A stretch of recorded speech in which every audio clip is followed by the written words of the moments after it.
It's 9 o'clock. We'll call the county board to order, and we get a flag pledge. I pledge allegiance to the flag of the United States of America and to the republic for which it stands, one nation, under God, indivisible, with liberty and justice for all.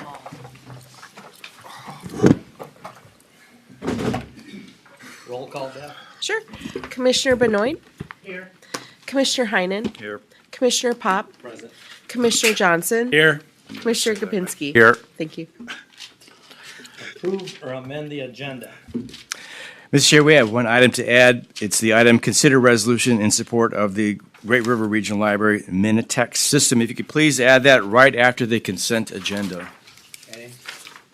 Mr. Chair, also, if we could, I see there's a number of people here, I think in regards to CD4 abandonment, so if we could move that potentially after Sheriff Heck's presentations. Move the county ditch Move authority. move to county ditch at that time. Is that it? I'll make a motion to approve the changes. Second. Motion made to accept the amended agenda. All in favor? Aye. Opposed? Carried. County board meetings are broadcast live and video recorded on YouTube. Please refrain from speaking from the audience area and come to the podium so that viewers can hear you. The county board observes the Roberts Rules of Order for its meeting, so please obtain the board's chair consent before addressing the county board. Public comments are generally reserved for the open forum segment or public hearings. However, public comments on the agenda items may be allowed at the discretion of the board chair. As we begin today, please turn off your cell phones and turn your cell to vibrate. Thank you. Open forum? Nobody's there on open forum. Consent agenda, we got items 1 through 7. Move for approval, Mr. Chair. Second. Motion been made and sent. I would like to pull number 7 for some discussion. All right, I'll amend my motion. Yeah, I know. Amend my motion, consent agenda items 1 through 6 for approval. Okay. I will as well. Items 1 through 6 have been moved for approval. All in favor? Aye. Aye. Okay, item number 7, I just had some concerns about the reimbursement policy.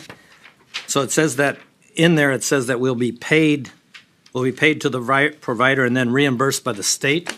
And I wonder if anybody's here that can discuss, are we gonna be, if the funding's not available, or is it always available, I guess is my, The funding is available. it is available, okay. This is the third type of agreement that I've operated under for this client specifically. We've had a successful transaction last spring of $5,000. We had a second successful transaction this last fall of, I believe it was around $70,000. And we received those funds back within 4 to 5 weeks on both of those. My concern is not that we didn't receive, my concern is that when you hear what DHS and some of the cutbacks are gonna be, that we're not gonna shell out the money. Yeah. And then we won't get reimbursed, and that's not gonna be the case. No, when I've asked about that funding specifically, Yeah. what they've explained to me is that it's protected funding, Okay. and it wouldn't be anything that would be cut. That the money's there, it's not anything that's they're planning on it coming Cutting. in.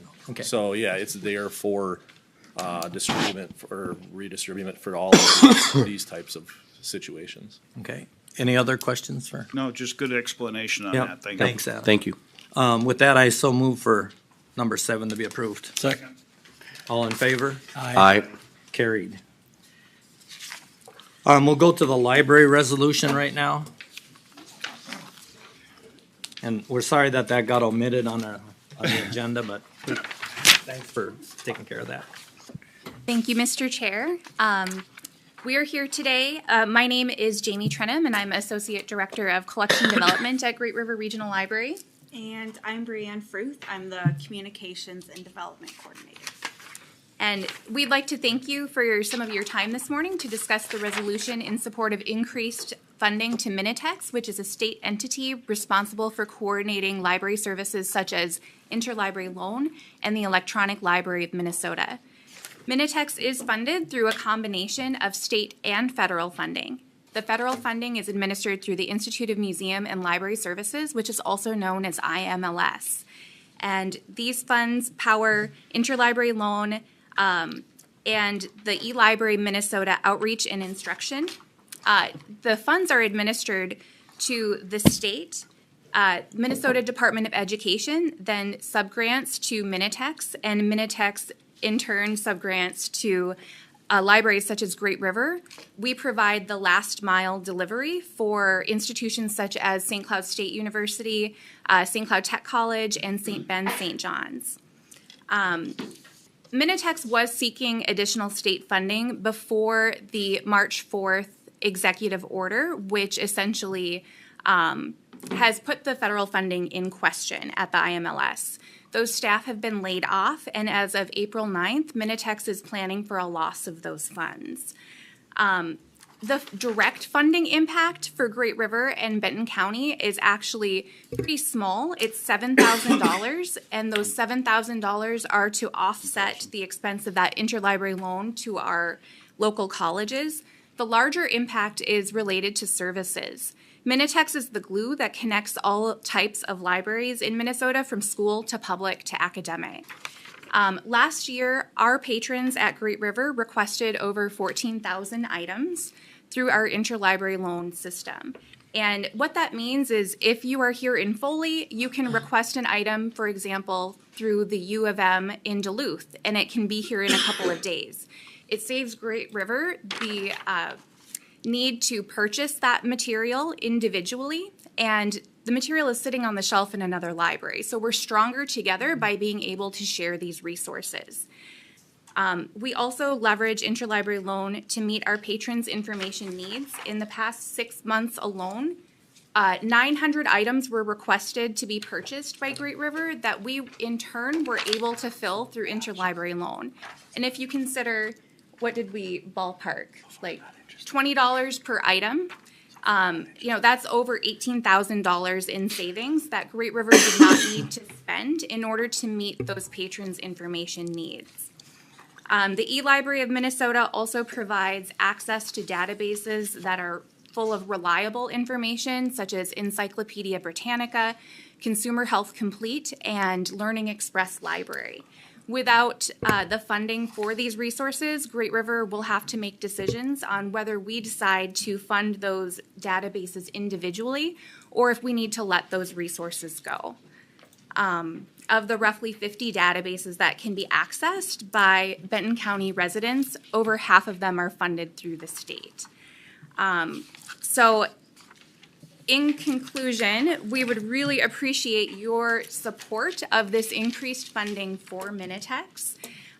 Again, we are stronger together, and if you're interested in learning more, we also have information on the Minnesota Library Association's webpage.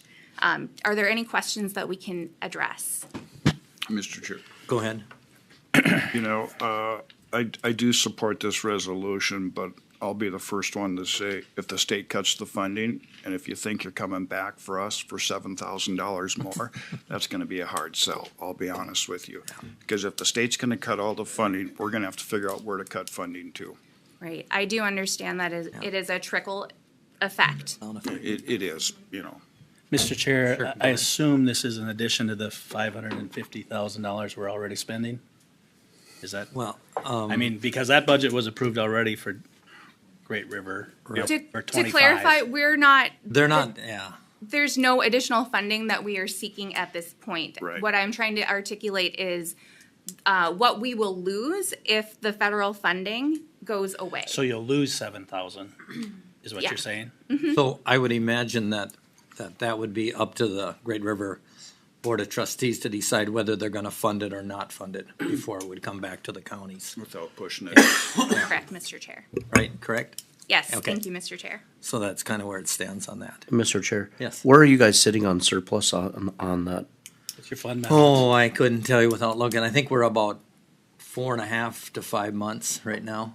Okay. What's So that- this could come out of there if something happened. Well, we've been using that at a pretty regular basis to offset increases to counties. Okay. So, and I think we have some counties that'll see an increase this year because of the shift in and I believe we are one of them that, as it sounds now, we haven't got to the final budget process, so. A year ago, weren't we like almost 6 months? Probably 2 years ago, I think. 2 years ago, maybe. Okay. We've been actively working to address Yeah. and use the spend down. It's so- been a number of years since we started addressing the surplus. Right. And we've been using it, 300,000-400,000 a year. You I know, think the larger issue is that we wanted to make you aware, not so much that we'll be seeking to fill this hole, but it may impact services. Yeah. Because there comes a point where we simply can't keep absorbing costs, and there will need to be a point where services are impacted. Yeah. But right now, this resolution is only requesting that we support to continue funding yeah, from the state, yeah. from the say. So, I'll make that motion to approve. I would second, I'll go on along with Commissioner Heinen, but once again, if the funding is cut, it'll be another hard it'll look. be another topic that'll be up in front of us. Any other discussion? Hearing none, so the motion's been made and seconded to support the resolution to continue the federal funding or replacement by the state. All in favor? Aye. Opposed? Carried. Thank you. Thank you so Thank you. much. Thank you.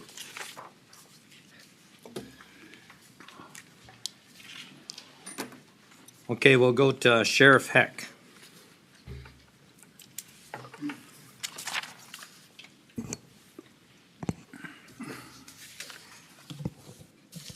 Good morning, Commissioners. Morning. Good morning. I have a number of items to get through today. The first is the annual report. So each year, I put together a report to summarize the activities of the previous year. This year, we're going to talk about what we did as an office in 2024. I will highlight a few of the things in the report. I won't read the whole thing for you, but go through some high-level, again, highlights. And if you have any questions, I'd be happy to entertain those. So to start off with, I'd like to look at trends. And I include a lot of graphs in the report. I like to look at the graphs because it helps you understand where we've been and where we're going. And one of the trends that I think is very worth noting is the fact that, once again, we saw in 2024 a decrease in the number of crimes and crime rate in the unincorporated areas of Benton County where we have primary jurisdiction. And 2024 was the 7th year in a row that those two statistics have tracked downward. So I think that speaks volumes for the team that we have, not only in our office, but also in the entire public safety system operating here in Benton County. So we operate as a team with the prosecution, the courts, corrections. We also work with human services, and most importantly, we work with the public on prevention efforts.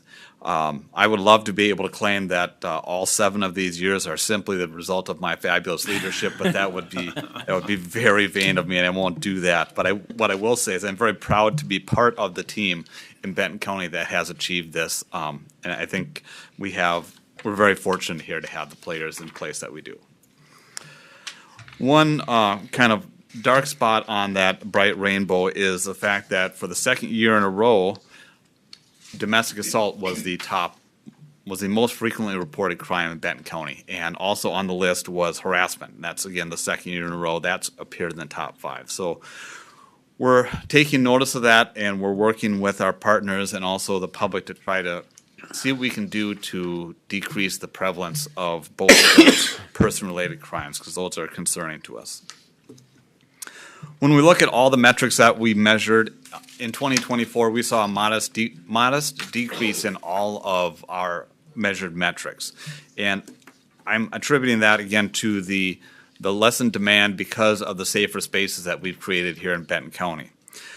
We think that this is a great opportunity for us not only to talk about what a great place this is here, but also to use some of this time that we're not spending having to be reactive when crime happens and be proactive to continue to drive that crime rate down as far as we can, and to be out in the neighborhoods patrolling, to be out there coming up with creative solutions to local problems. So we're looking forward to continuing to be able to work on those efforts. One of the other things that we need to focus our attention on is recruitment and retention. It's no secret that 2024 was a continuation of the trend of a tight labor market. And we, like everyone else, are having problems finding people that are going to meet our standards and willing to come work and do some of these jobs that we have in the Benton County Sheriff's Office. We have stagnant or decreasing enrollment in our law enforcement training programs, which is a concern for the future of our peace officer recruitment. And we still struggle to find good people willing to come out and work in our dispatch center, our public safety answering point, and in our jail. To try to blunt that effect a little bit, we've worked on first retention, and we worked on our wellness efforts. We've formed a wellness committee of employees that look at different things we can do to improve the health and wellness of the people that we have, make sure that they're fit to do their jobs here and fit to take care of their family at home, and continue to want to call Benton County the place that they go to every day for work. Part of that work of the Wellness Committee has been the creation of a peer support team. So these are individuals who have been recognized by their peers out of our staff as folks that are easy to talk to, folks that will lend a listening ear, and are people that they would normally go to anyway if they have a problem or just need to spend a little bit of time working on something. These folks are available to our staff 24 hours a day, 7 days a week. They're just a phone call away, and they're there, again, whenever somebody needs a listening ear to talk to and work through something that might be bothering them. To try to help find the next members of the public to come work and fill spots on our team, we have continued our work with a marketing firm called White Box out of St. Cloud, and they've helped us assemble marketing materials and a marketing plan to get the word out to people about the jobs that we have here and opportunities that Benton County presents for them to grow into a career in public safety. And that's been paying some dividends, especially on our detention officer front, as we've seen increased numbers of people coming in to apply for the job and to be part of that solution. I'll touch a little bit on each division individually throughout our office to talk about what they do and what some of the metrics are that we've seen. And we'll start out with the PSAP, with the dispatch center, because that's the most common entrance into the public safety system for the public. In our PSAP, we answered not only calls that come in for the Benton County Sheriff's Office, but also for the 911 calls, administrative calls for our office, Foley Police and Fire, Rice Police and Fire, and Sauk Rapids Police and Fire. So in 2024, out of all those calls, we initiated 25,297 initial complaint reports. So those are started whenever somebody calls into our sheriff's office and asks for public safety services. So we had, again, just over 25,000 requests in 2024 for those services. From 12 p.m. to 11 p.m. was the highest percentage of calls, with a peak between 3 and 7. Fridays were the busiest. Sundays were the least busy. And months of May through October had the most calls throughout the year. Next division I want to highlight is our Civil Process and Warrant Division. One of the statutory duties of the Sheriff's Office is to serve orders from the court, to serve civil process, to arrest people on warrants. In 2024, we had 906 requests to serve civil process. That was just a bit lower than in 2023. Civil summons made up over a third of those requests. And the next 5 most common classes of requests were harassment restraining orders, orders for protection, subpoenas, writs of recovery, and order to show cause. Moving on to the Patrol Division, this is the most recognizable division of the Sheriff's Office. These are our uniformed deputies out on patrol in squad cars, doing investigations, patrolling neighborhoods, responding to calls for service. In 2024, our deputies were assigned 13,724 initial complaints. Traffic stops accounted for the single largest share of that load. Following that, we had assistance to the public and other agencies, medical emergencies, suspicious activity reports, animal-related incidents, and alarms. The 5 most commonly reported crimes in Benton County in 2024, as I mentioned, domestic violence was top at number 1. Harassment was number 2. Theft continues to be in the top 5 at number 3. Fraud, ever present in the top 5 at number 4, and illegal dumping peaked its way up into the top 5. Our deputies were busiest between the hours of 9 a.m. and 7 p.m., and especially between 2 and 5. That was when we had a real spike in activity throughout the year. And as with the PSAP, Fridays were the busiest, Sundays had the least activity. June, July, and August represented the highest number of calls that we took throughout the year.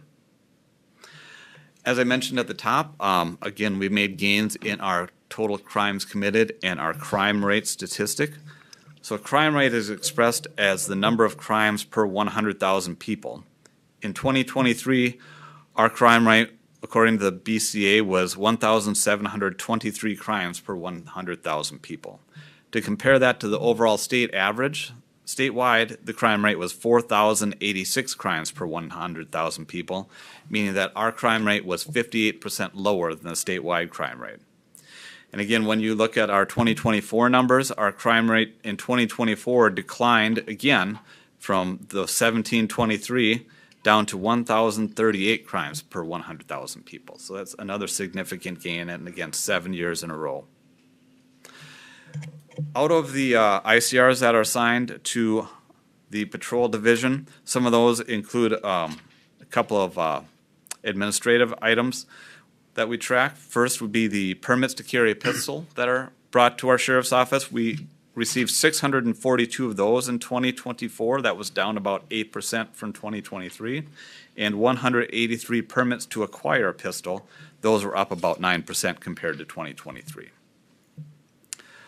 Move along to the investigative division. These are our detectives and investigators that work on our most serious crimes that require more work and effort. In 2024, 108 cases were assigned to this division, and out of those 108 cases, 94 of them were cleared. So we reached a conclusion, either charging the person or reaching a point where we couldn't charge them. That's 87% clearance rate, which is fantastic. I couldn't be more proud of the work that our investigative staff do to clear these crimes up. Within the investigative division, we have 2 deputies that are assigned to the Central Minnesota Violent Offender Task Force. So this is a cooperative effort between Benton, Stearns, Sherburne counties, the cities of St. Cloud, Waite Park, Sauk Rapids, St. Joe. Each of these agencies and our friends in Morrison. I almost forgot our friends in Morrison.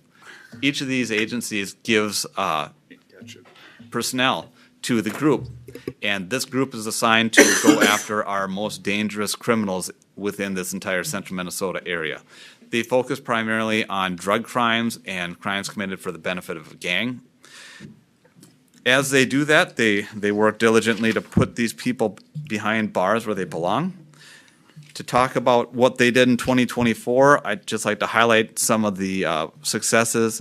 In 2024, methamphetamine, which continues to be the most commonly found controlled substance in the area, we took almost 2 kilograms of methamphetamine off the street in Benton County. Next down the list, over 750 fentanyl pills were taken off of the streets and 17 grams of fentanyl powder. And just as an aside, as I mentioned, methamphetamine is the most commonly found drug, but fentanyl is probably the most concerning. It's on the rise year after year, and it is the most deadly drug that we see currently out there on the illegal market. Thankfully, we do have antigens, Narcan, naloxone, that we can give people that are suffering from an overdose, but it is such a dangerous drug because of how potent it is. If the people down in Mexico that are mixing this in these huge vats just put a little bit too much of fentanyl powder in this mixture of 30 or 40 chemicals, it's a difference between a high that they chase and not being able to breathe anymore. So it's very concerning to us. In addition, investigators took off almost 1 kilogram of cocaine, 80 grams of psilocybin mushrooms, 2 firearms, and about $2,500 in cash associated with controlled substances from the streets of Benton County. Move along to our jail division. In 2024, we had an average daily population of 36.48 inmates. We reached that average daily population by booking in a total of 1,526 inmates over the year, of which 1,188 were male, 338 of those were female. Just like every other jail across the state, we continue to struggle with people that have high needs. We have people in our jail that suffer from mental illness, people in our jail that suffer from very complex medical problems, withdrawal symptoms associated with addiction.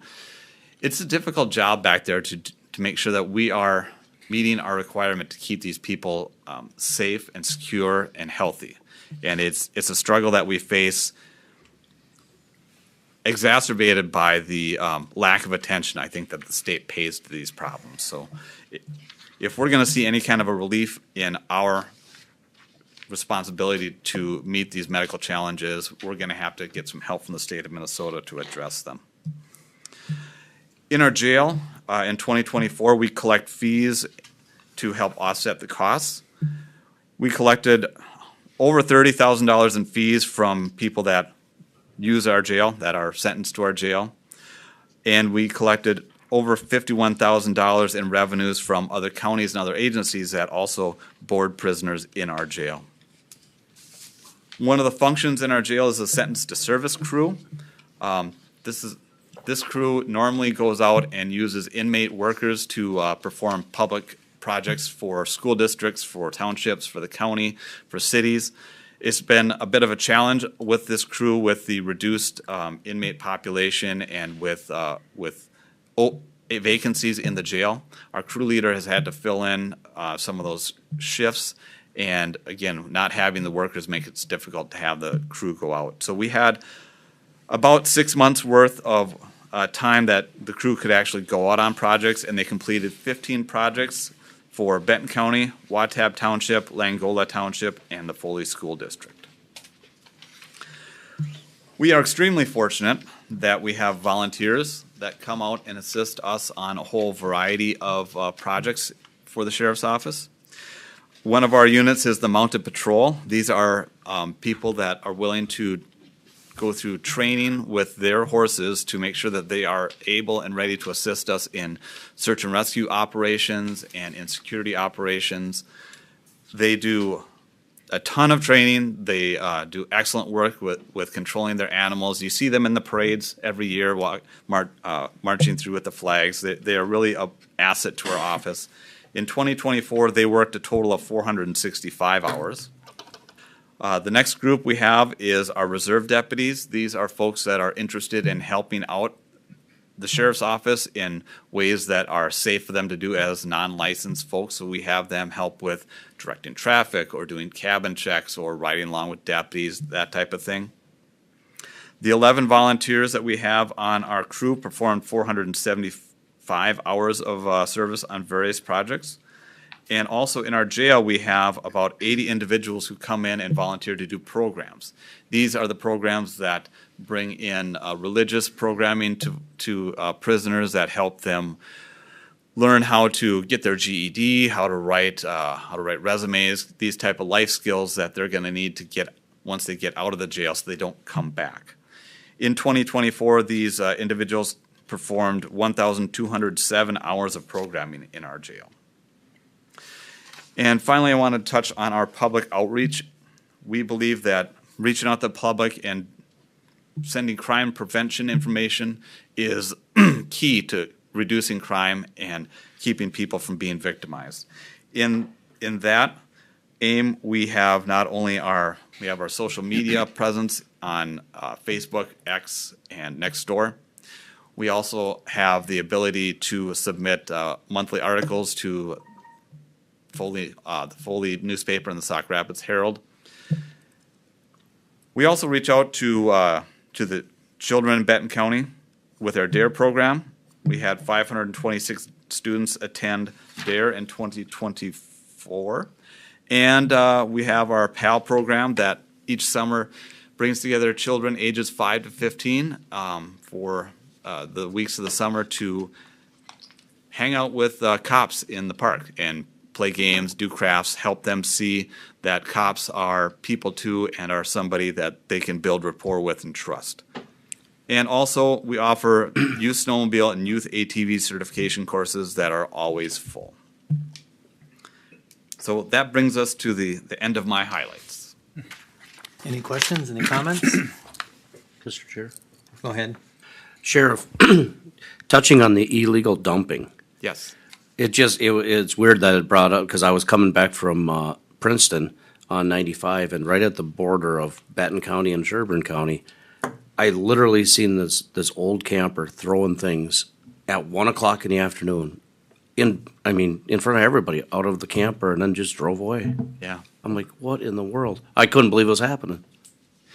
It puzzles me a little bit too that, it's always been a low-level issue, but for it to crop up to the top 5, I'm not sure exactly what's going on there, but yeah, it is an interesting anomaly that people just brazenly would do that. It was right on the corner of 95 and a gravel road. And just piles of stuff sitting out there, and just drove off. Unfortunately, Commissioner Kapinski, you need to sign up for Adopt a Highway and pick up 2 miles every day. Either that or maybe we need to deputize Out of you. our area. Find out what they really do, yeah. Mr. Benoit? I just want to say thank you for being very welcoming over there, allowing me to sit with dispatch and go on a road tour with your officers. They do an amazing job. Absolutely. We're glad to have you. Mr. Anybody? Chair, one last comment. Sheriff, can you share with us briefly where you're at with staffing today? So, today, my deputies' ranks are full. My dispatch ranks are currently full. I should back up. We have 2 deputies currently in training. They're going to be probably done with training by summertime. I have 1 dispatcher who is he's probably 3/4 of the way through his training. That will bring us up to full staff there. We do have a couple out on medical leave at the moment, so that is a bit of a struggle because of those medical issues. In our jail, I believe that I think we have 3 or 4 full-time openings and perhaps 1 part-time opening, which in the grand scheme of things, I would rather see them completely full, but that is not bad. So we're making some progress, especially considering that we added 3 at the top of 2024 to the jail. I assume this takes a little pressure on your existing staff's overtime requirements. Yes, having those filled would be huge. We do have, I think, 3 currently in training in the jail, so it takes between 3 and 6 months to get these folks trained up to where they can be on their own. So it's a bit of a long lead up time, but yeah, we need to get those filled to reduce that overtime. Thank you. Anything else? I think, Sheriff Heck, over the course of your tenure in Benton County, I think you've raised that social media has really helped you out. You've done a great job on that. Thank you.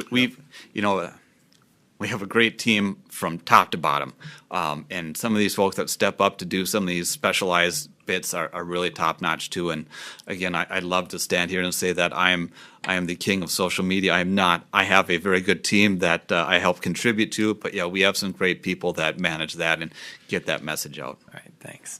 Anything else? No, just thank you. Thank you. Yep, thank you. Okay. Now move on. You got a couple of proclamations. Yes. So all of the things I just talked about, none of that happens without great people. And today, we are in the midst of National Public Safety Telecommunicators Week, which we recognized at the previous board meeting. And so today, we're going to talk about a couple more upcoming recognition weeks. The first one I want to touch on is National Correctional Officers Week. That is coming up the week of May 4th to May 10th, 2025. And as you might imagine, this recognizes the people that do the difficult work of staffing our jails and our prisons. Without them, we would not have the safe place that we have today. It's a very difficult job. It isn't recognized nearly as often and as frequently as it should be. These are folks that come to work every day for 8, 10, 12 hours, and they spend that time dealing with people that we've said you need to be separate from the rest of society because you can't get along. And they present some very unique challenges. And the staff that we have are excellent at handling them, excellent at diffusing conflict, excellent at getting people who are very difficult to comply with things that maybe they don't want to do, but that's in everybody's best interest. So recognizing them for this week in May is very appropriate. And and we really appreciate everything that our staff does here and all around the state. Okay, Okay. With that, I'll make a motion to adopt May 4th through May 10th, 2025, and designate it as National Correctional Officer Week. And approve or motion to have the chair sign the proclamation. I'll second. motion been made and seconded to proclaim May 4th to the 10th for National Correction Officers Week. All in favor? Aye. Aye. Opposed? Carried. Thank you, Commissioners. And then finally, following National Correctional Officers Week from May 11th to May 17th, this has been designated as National Police Week. So this week honors the uniformed licensed peace officers in Minnesota and all across this nation that do the difficult job of having contact with the public, enforcing laws, arresting criminals, keeping the peace, solving problems in our neighborhood, all these things that law enforcement is looked upon to do. When I look back on the 30 years I've spent in this career, it's been a significant change, and it seems like every year incrementally there is more and more placed upon law enforcement with the expectation that we're just going to figure out a way to make it work. When I started in 1994, my job was to arrest bad guys, ticket speeders, and put people in jail, right? That was basically what I was supposed to do. And once in a while, if you wanted to get out and talk to some kids for a while, fine, but go find somebody to arrest. Fast forward to 2025, and the focus has changed, I think, for the better, to being more community involved, more proactive. We still want to arrest people that are committing crimes. We still want to enforce the laws to keep this place safe.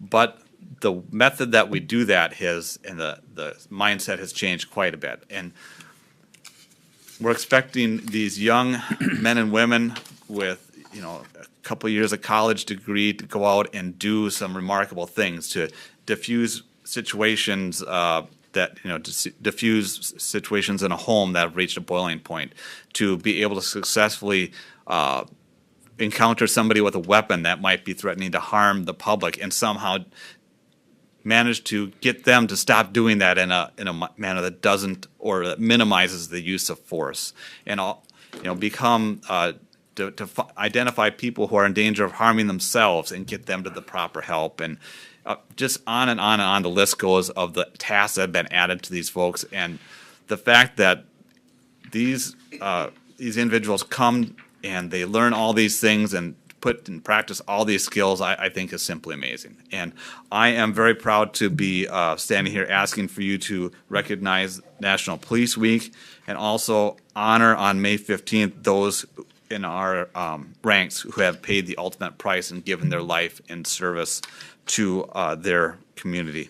And it wouldn't be right to brush by that without mentioning that Benton County does have one member that died in the line of duty, and that was Deputy Sheriff Frank McGregor, who was killed in a car accident in 1931. So, appreciate your consideration. Mr. Chair, I'll move May 11th to May 17th, 2025 as our designated National Police Week, and to especially recognize our men and women here at the Benton County Sheriff's Office, and direct the chair to sign. I'll second.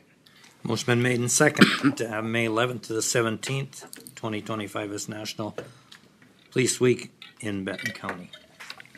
Any discussion, comments? All in favor? Aye. Aye. Opposed? Carried. Thank you, Sheriff. Thank you very much, Commissioners. At this Please send time, our thanks to everybody in your departments. we're going to recess the county board and turn it over to Ditch Authority. All right, we'll call our Ditch Authority meeting to order. We've already been roll call with all commissioners present. We'll move on to approval or amendments to our agenda. Chris, good morning, Chris. Anything you need to add to our agenda? I'm not. I saw your mute came off, but we're still not hearing you.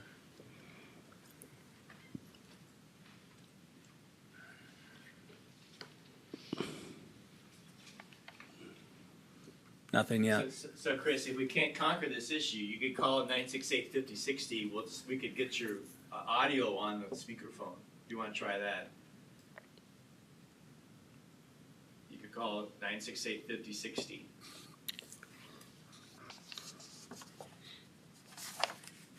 Interesting. So. So the folks everyone On go-to can hear him, but we can't. can't, yeah. That's a new, They can hear them on GoTo? Yeah, they can all hear them. yeah. So Chris, you wanna make sure you shut your, mute yourself so we don't get echo. There you go, we're good. All right, Chris, let's try it again. Anything you'd like to add to our agenda? I have nothing to add. Okay, thank you. The only thing I would like to, if it's okay with the rest of the board, is to add maybe a potential open forum for, Chris? Ooh, we're getting a weird echo. We're getting them from us. Yeah. Maybe turn your mic off. is that any better? Okay, is that better? Let's see, are we getting an echo now? We're good, okay. There was two audio sources on it, so I think Okay. we're good now. All right, there we go. Thank you. The only thing I would like to add, if it's okay with the board, is an open forum portion of this agenda in case anybody from the public would like to speak in regards to ditches. So is there a motion to approve our agenda With the I'll- added addition. with the added addition? I'll make that motion. I'll second it. All right, all those in favor? Aye. Opposed? It's carried. Move on to consent agenda. Approve or amend the Ditch Authority meeting minutes of March 4th, 2025. So moved.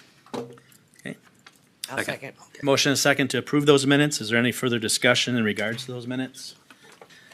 Hearing none, all those in favor? Aye. Opposed? It's carried. We'll move on to our one action item for today is to conduct a public hearing on the abandonment of County Ditch 4. Chris, I'll let you lead off. All right. Thank you, Commissioners. I will just provide kind of a summary of my engineer's report that hopefully everybody received yesterday. So County Ditch 4 was established by order of the County Board on June 21st, 1904. When established, the ditch started in the southeast quarter or the southwest quarter of Section 18, Township 37, Range 30. The open channel proceeded in a northerly direction for approximately 8,800 feet to where it terminated at the channel of Sucker Creek, and that length becomes significant later. The original viewer's report determined that the original estimated number of benefited acres was 200 acres, with the value of those benefits being about $2,738. The viewers awarded no damages, and therefore no buffer payments were made at the time of establishment in 1904. When reviewing our files, I could not find any documentation of the construction contract or other documentation that indicated the original cost to excavate the ditch. However, I was able to find that there were ditch liens assessed on the benefited parcels, and that all liens were released on January 4th, 1916, and that lien release goes on to describe that full payment had been received for the original construction of the ditch. Then, a petitioned repair was ordered on August 2nd, 1927. We do have a detailed plan and profile of the excavation for this repair. We do know that the cost of repair in 1927 was $563.86. The repair work was completed and accepted by the county board on December 6, 1927. So no other documentation of official ditch activities could be found in the file until the most recent redetermination of benefits that was completed in 2022. Wow. At this time, the viewers determined that 690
Future repairs of County Ditch 4 would be subject to the Minnesota Wetland Conservation Act. This would include, at a minimum, a wetland typing to determine the types of wetlands that would potentially be impacted with the repair and excavation of the channel. The Drains Authority would need to mitigate, i.e., purchase wetland credits for certain types of wetlands that are impacted. Currently, the costs for mitigation are unknown, and it's possible that wetland mitigations could exceed the benefits provided as determined with the most redetermination of benefits. That kind of concludes my engineer's report on CD4. All right, members, any direct questions for Chris at this time? All right, we'll now open the public hearing for the abandonment petition of drainage system number 4. Chris, any additional comments? I know that you've addressed a lot of these issues. I don't know if we need to address the purpose of the public hearing. Any additional? The only thing I would add is that I did have a brief conversation with H2O reviewers to see if this channel existed back to the original length of 8,800 feet, would that have affected the amount of acres that they determined to be benefited? The response was no, and the reason for that is because they look at the watershed. Having that channel lengthened doesn't change the shape or the boundary of the watershed. Okay, thank you. Anything else, Chris, before we move into public comment? I have nothing else unless there's any questions. All right, we'll now move open for public comment. If there's anyone in the audience who wishes to address the county board on ditch number 4, if you could please come to the podium and state your name and your address. Anyone at all? Michelle, go ahead. We should probably have the petitioners at least do some presentation. Okay. Are the petitioners here for the abandonment of CD4? If you could please just come to the podium and state your name and address and your request for the petition, that would be great. For our record.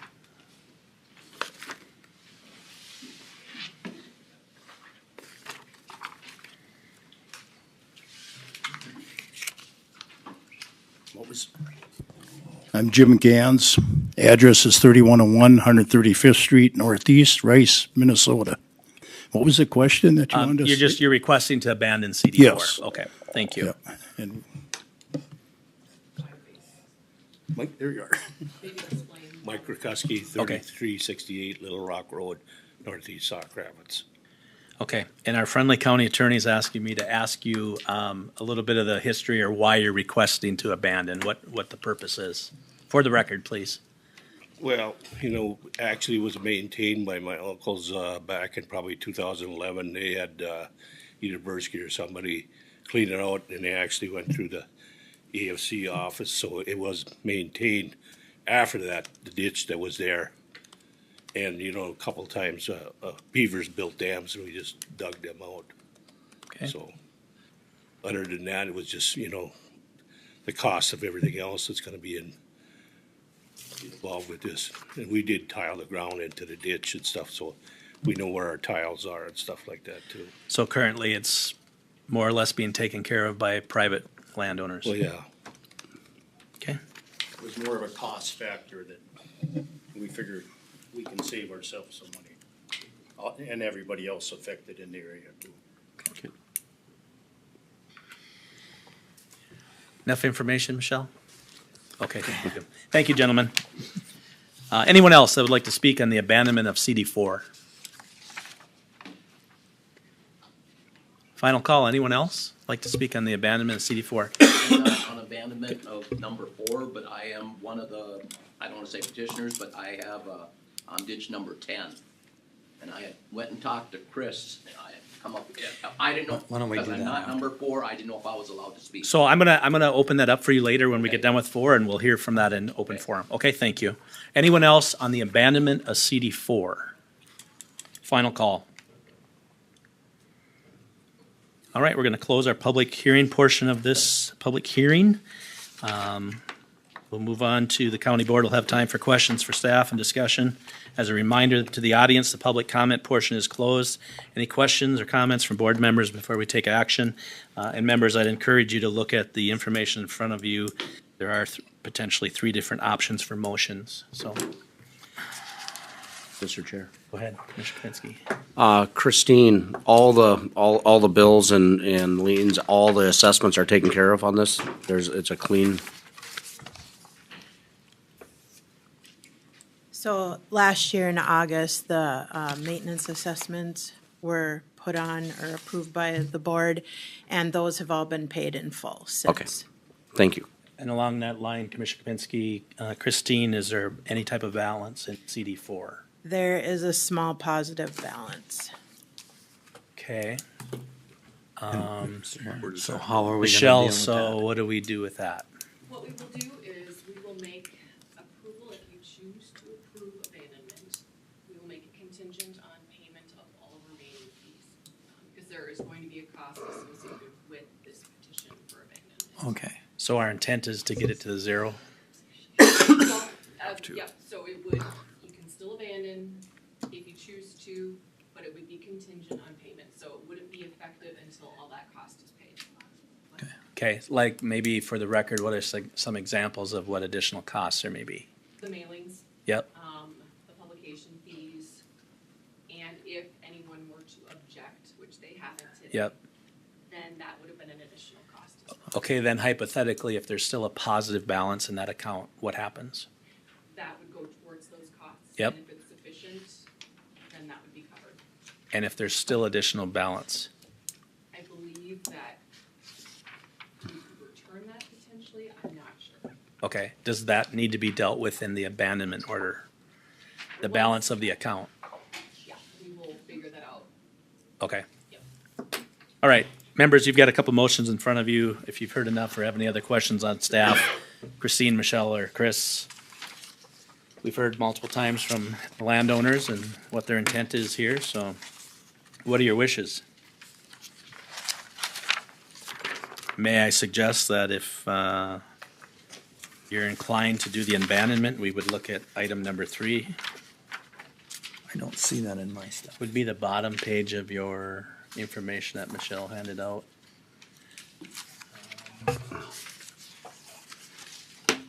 Rest of you have it? No? My phone. Okay. But you have it? We're talking this one, right? Yeah. Yep. Do we have more copies of? Yes. No, yeah, we don't have the, oh, Not in your pile? I got it. Okay. Where is it? Maybe. You Oh, just there it can't- is. You just can't find it. There you go. Thank you, Beth. So on the second page, the bottom, item 3 of page 3. And That's if we if you take a look at that, and then there's additional terminology on the backside to go with that.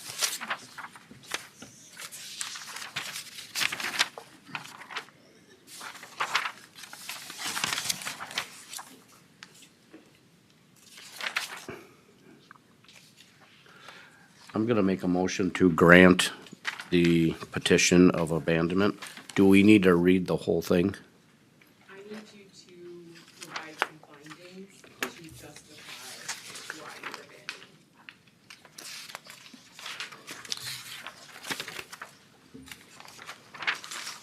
Based on that criteria that's provided, so there's either no useful purpose for the ditch, or it's not practicable to construct or to fix it.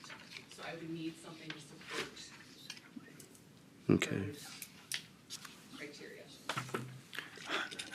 Just include Michelle's in the motion. So it would probably, she's talking about item B, I would imagine. Yeah. Yeah. So you maybe want to read that Yep. finding, Commissioner Pinsky.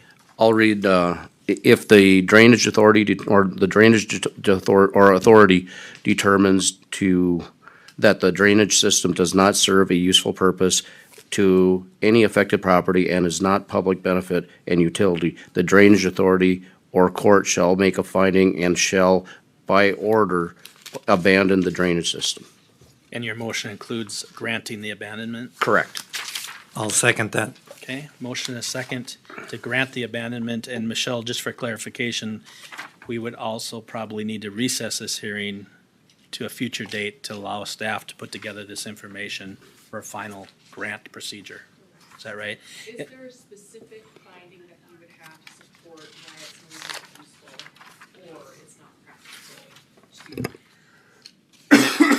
In addition to what he read in item B? Yes, so what did you hear as part of the evidence to justify? Okay. I personally heard that the landowners are taking care of it themselves. Right. Okay. You okay with that on your second? Well, so we still have to come back one more time? Yeah, because they gotta do all the stuff. She's on gotta the put back. the information together from today's meeting Yeah. for a final grant. So will that be on a public hearing again? I would assume, You guys. Just a formality? Yeah. Okay, Give it- final order. Okay. Okay. so we don't need to continue the public hearing. No. You continue the public hearing, but that includes the public comment. The public comment portion has been closed. Okay. Okay. Did you hear anything regarding the costs associated with repairing this ditch that causes you any concern? No. No. They're, Chris said, What? Chris gave the amount of money and everything, that it was not practical. Chris basically said it wasn't, it would cost more than the benefit. Okay, so can you, I would will, you like to amend your motion? I'll amend my motion to say that the cost outweighs the benefit. There we go. I'll second that. Okay, so we okay on our motion and our second? Yep. Clear as mud? Yeah. All right. Okay. Mud in a ditch, that's abandoned. And Michelle, can we include the future date meeting, or would you like that as a second? Let's just do it at your next regularly scheduled meeting. I should be able to have that order prepared for you guys to receive. You okay with that? Yep. Do we need that in the minutes for Yes. the date and the time? Yep. Date, time, location. So the next ditch authority meeting, Chris, do we have one coming up that you know of? Would be May. May 6th. We certainly can. I don't see any reason why we could not Okay. have a meeting on that date. Let's just get it on May 6th then at 9 o'clock. If we need to, we can move it up in the agenda again, potentially, Mr. Chair. And Okay. is that okay with your motion and It that is. addition and your second? Yeah. Okay, any other discussion now in this motion in granting the abandonment of CD4? And we'll direct staff to put together the information from today's meeting and bring that final order to us on May 6th at 9 o'clock. Mr. Chair, I want to personally say thanks to the people that put all this stuff together. You guys did a lot of work and you came multiple times. And I appreciate you being steadfast and keep going on this because there was a lot of hoops to go through. So Thank you. kudos to you guys. Yep, thank you. Appreciate your patience. Yeah, well, we appreciate yours. Thanks for working Yeah. together because Yeah. it's something neither one of us has done before, right? So Yeah. thank you for working together with it. Any other comments from the board? Questions? Okay, we have a motion and a second on the floor for the abandonment of CD4 with the final order to come on May 6th. Any other discussion? Hearing none. All those in favor? Aye. Aye. Opposed? It's carried. Thanks for not letting me read it again. All right, we will allow an open forum session. So, Mr. Benboom, if you'd like to approach us maybe with your name and address and your comments, please. My name is Ken Bemboom, and I live at 10546 Mayhew Lake Road Northeast. I went and talked to Chris probably about 6 weeks ago. My land does not abut up to either County Ditch number 4 or number 10. I am probably 2.5 miles away. Just like you said, it's clear as mud. I have not gotten the definition of how it benefits my land. I, like the people before, have tiled my land. I've worked with the county. We have put a diverter in some of our land. And he said the water runs into the Sucker Creek there, whatever, and then it goes into Mayhew Lake. South of Mayhew Lake, where number 10 comes in, he assumed that that's where I'm being charged for. Okay? My question is how do I benefit that? Because south of Mayhew Lake for probably a half a mile, it's DNR land, which cannot be drained. So how does not draining that to allow for the lake water to go benefit me for 10 miles down all the way to Sauk Rapids High School? Like you, it's clear as mud. And now I see with this petition that once that ditch was cleaned out, it can be abandoned. I was under the impression that Chris, when he told me that this is gonna be a charge every year. Okay, my first question, Ken, is did you receive a redetermination of benefits for CD 10 that outlined your benefit to it? I did not. Where's?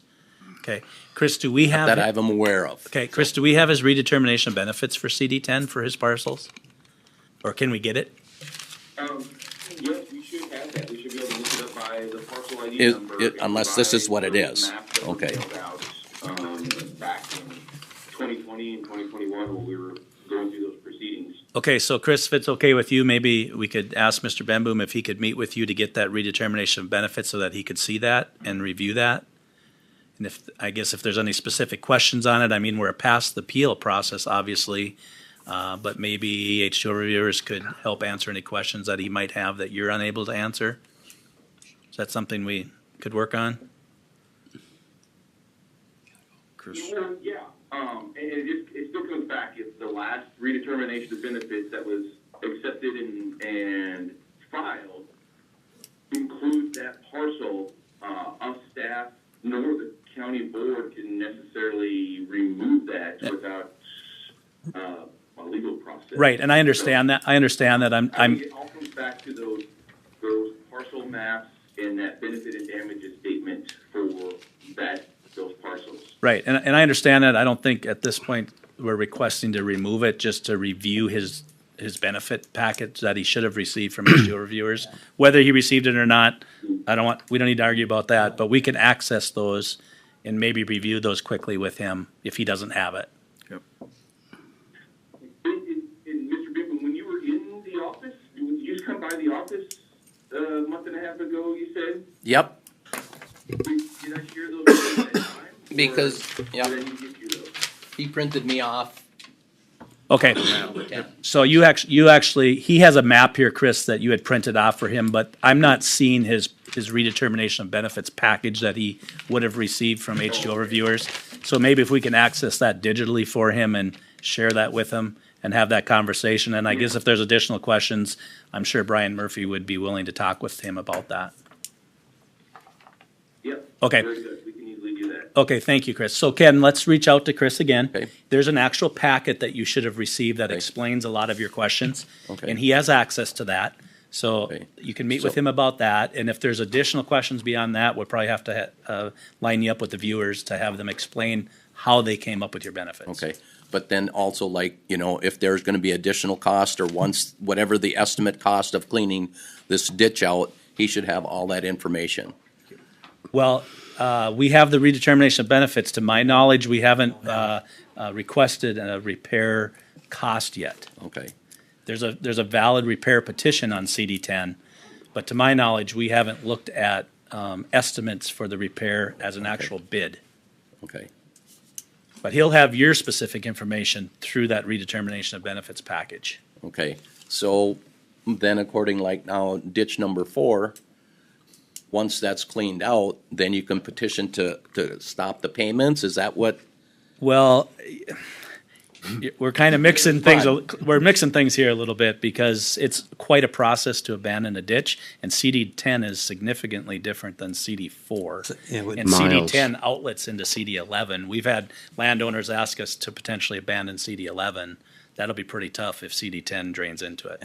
Okay, then my one other question is, the two people that were here, my land up is right adjacent to theirs. Actually, I'm in between them. One is south of me and one is north of me, or to the west of me, east of me. Whatever, so if they were considered ditch 4, maybe that's where I am, because like I said, Mike Rakuski's land is south of mine, I'm in between. So maybe I am asking about ditch 4. I'm not certain because this is the map that Chris printed for me, which shows ditch 10. I don't, Mr. Chair, I don't believe, Ken, that you were on the ditch for benefited acres. You weren't part of Would that. have had to sign You off. had to sign off. if Right, you were. and that's why I'm wondering, because unless they own land north of me where ditch 4 is, but like I said, we're all 3 neighbors. Mhm. And so that's my question is why I don't know if I was considered as part of ditch 4 or ditch 10, because my land is probably about 2 miles from each one. I'm in the middle. I would, Mr. Chair, I would tend to bet that you were not part of ditch 4 because that would have came up in the redetermination of benefits. Okay. So you must be part of ditch 10, which might make sense draining towards. Could you be part of both of them? No, you don't It's a wanna do gift that keeps giving. Could be, but you don't want to be. I'm just because, like I said, my land is adjacent to theirs. Mhm. And that's why I'm confused as to. Sure. Michelle, do we have verification in front of you? If you look at this map Yep. Chris provided. Yep. This might be helpful to him. I'm not seeing his name on here. Yeah. So this is the entire Watershed of CD4. Yep. Yeah. Yep. And we received them, the names, I don't know, maybe a year ago. At least. At least a year ago of who was in CD4. Right. And you wasn't part of that. Because in order to abandon CD4, we would have had to have all the landowners sign off. So that pick. So 51. Sorry, thank you. Yeah. Ken's land's north of. That Little is Rock ditch Lake. for ditch number 4, or that's both of them? No, this is just ditch Okay. 4. Yeah.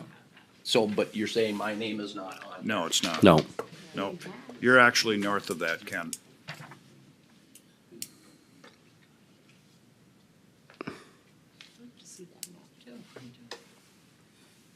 Okay. And the unfortunate part is if you are a part of two ditches, you will know it 100%. You would know that. Okay. And it's not, I mean, So- It's not a bad deal. privilege. No. So Ken, let's get you to contact Chris. Okay. Have a discussion about your redetermination of benefits on CD10. He has access to that packet that you should Okay. have received. Yeah. Yep. Right, thank you. We for can your go time. from there. Yeah, you're welcome.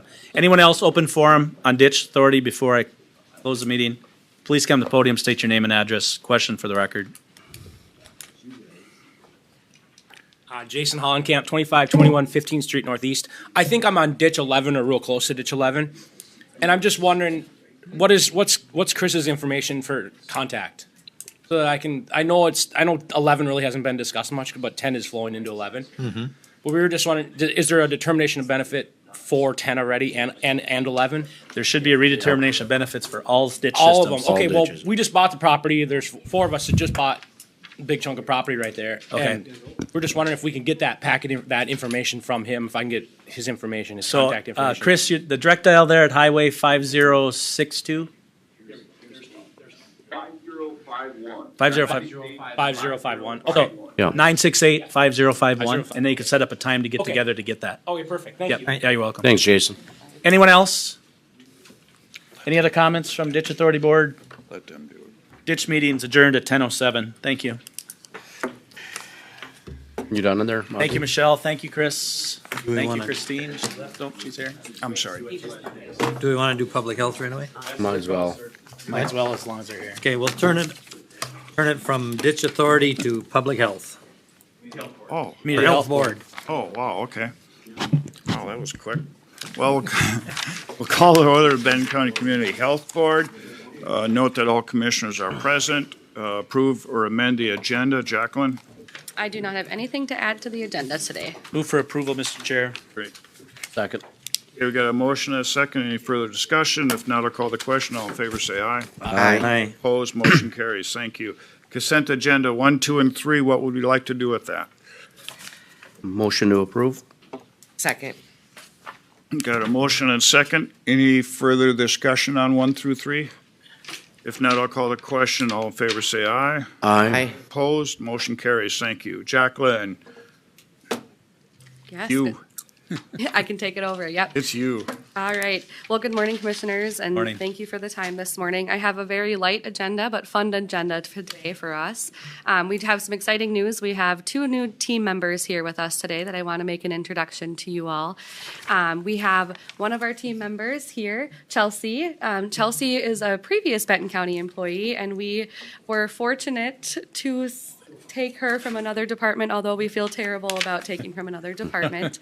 Poached. We love that we have staff that are interested in our county and staying with our county, and so that's exciting. But we always feel bad when it's a transfer, but we're very happy to have her.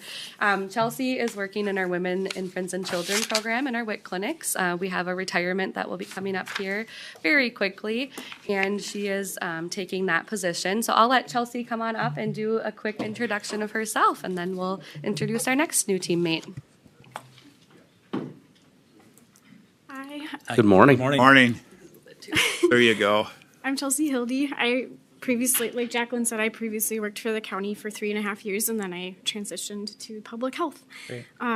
I studied at the University of Minnesota, Twin Cities, and I got my dual major in physiology and then my bachelor's of science in nutrition. So I'm really excited to be able to work with the WIC program and use my nutrition knowledge and be able to pass that on to our community.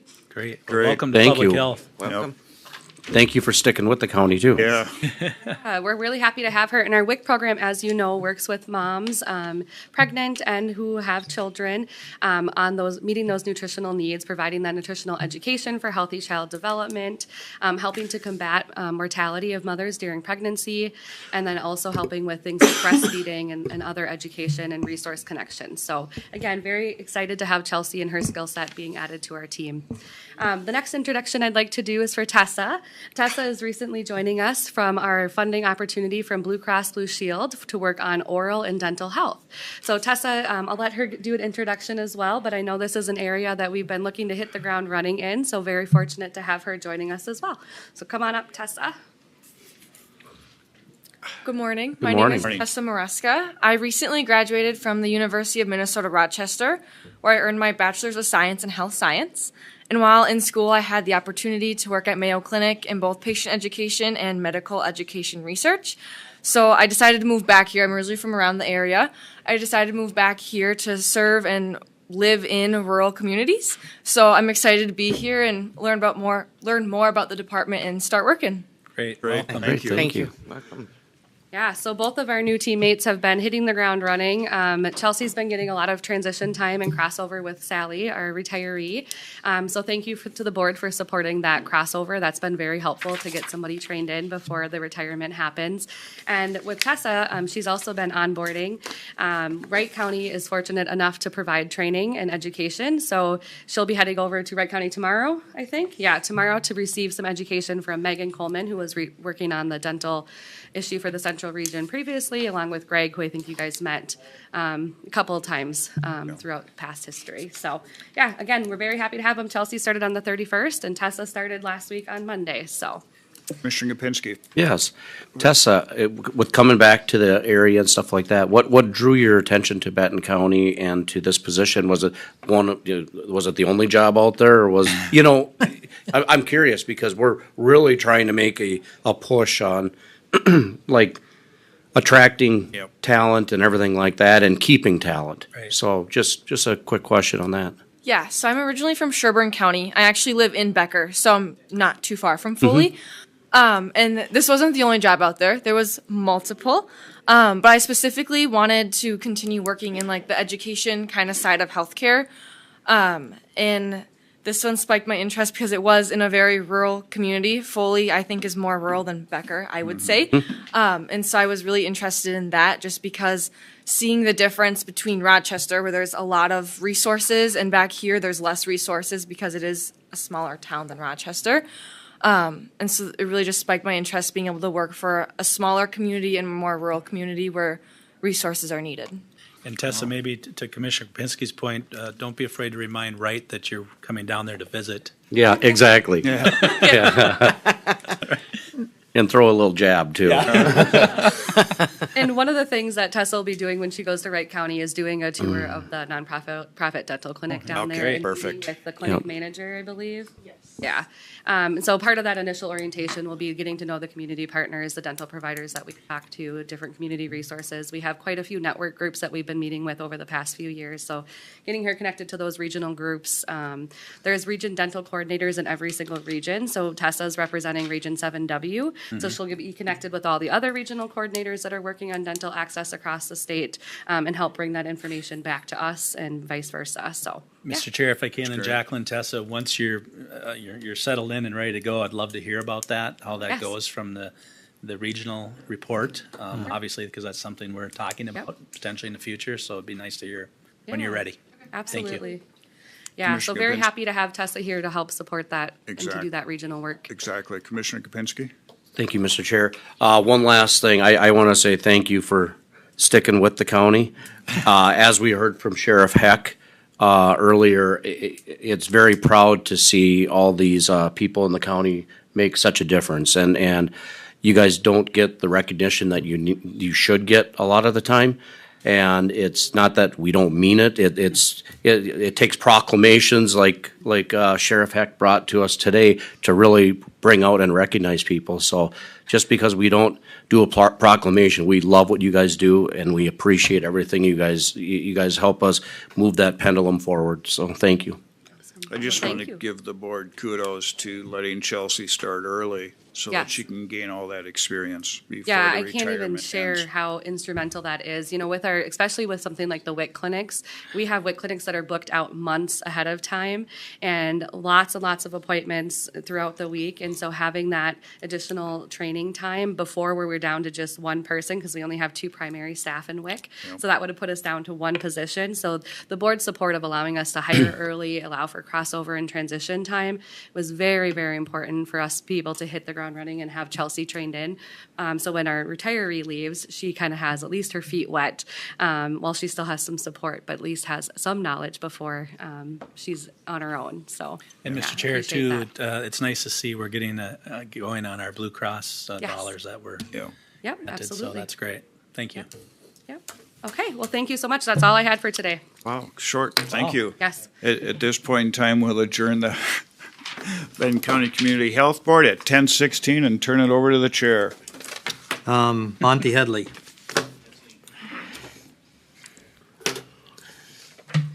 All right. Mr. Chair, occasionally we have a batch of personnel policy changes. We like to try and bring you a group of them, not like kind of piecemeal one by one. And over the last several months, a few issues have come up and been discussed by our management team, and they felt these should be brought to you today.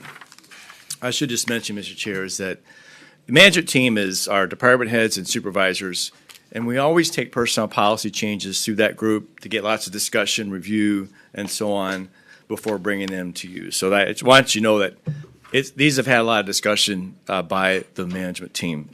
So first one is on page 100 of this handout, and if I can find that myself.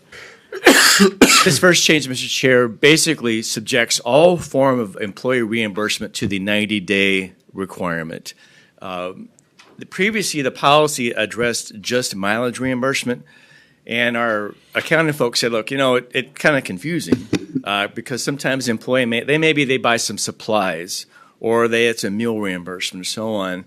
They felt that they all should be subject to the same 90-day requirement. So that's what this change does, is all forms of employee reimbursement are subject to the 90-day time frame. So that's the first one. Next one is 102. This one would prohibit the possession, use of cannabis and its related products on county property, in a county vehicle, or basically on paid time, like if you're at a conference and so on. I first needed to check with our HR helpline through AMC is can we actually legally do this? Can we actually ban the use and possession of cannabis products on county property? And the answer was clearly yes. So Melanie Alt, who provides that service through AMC, she sent me the statutory citations, which made it clear that employers can, in fact, ban the use and possession of cannabis products on their property. So that's what this does. It basically says, it's kind of like with alcohol, you can't possess cannabis on county property or again, county vehicle and so on. So that's what this one does. Adds that to our policy regarding alcohol and drug use. The next one is on page 113. So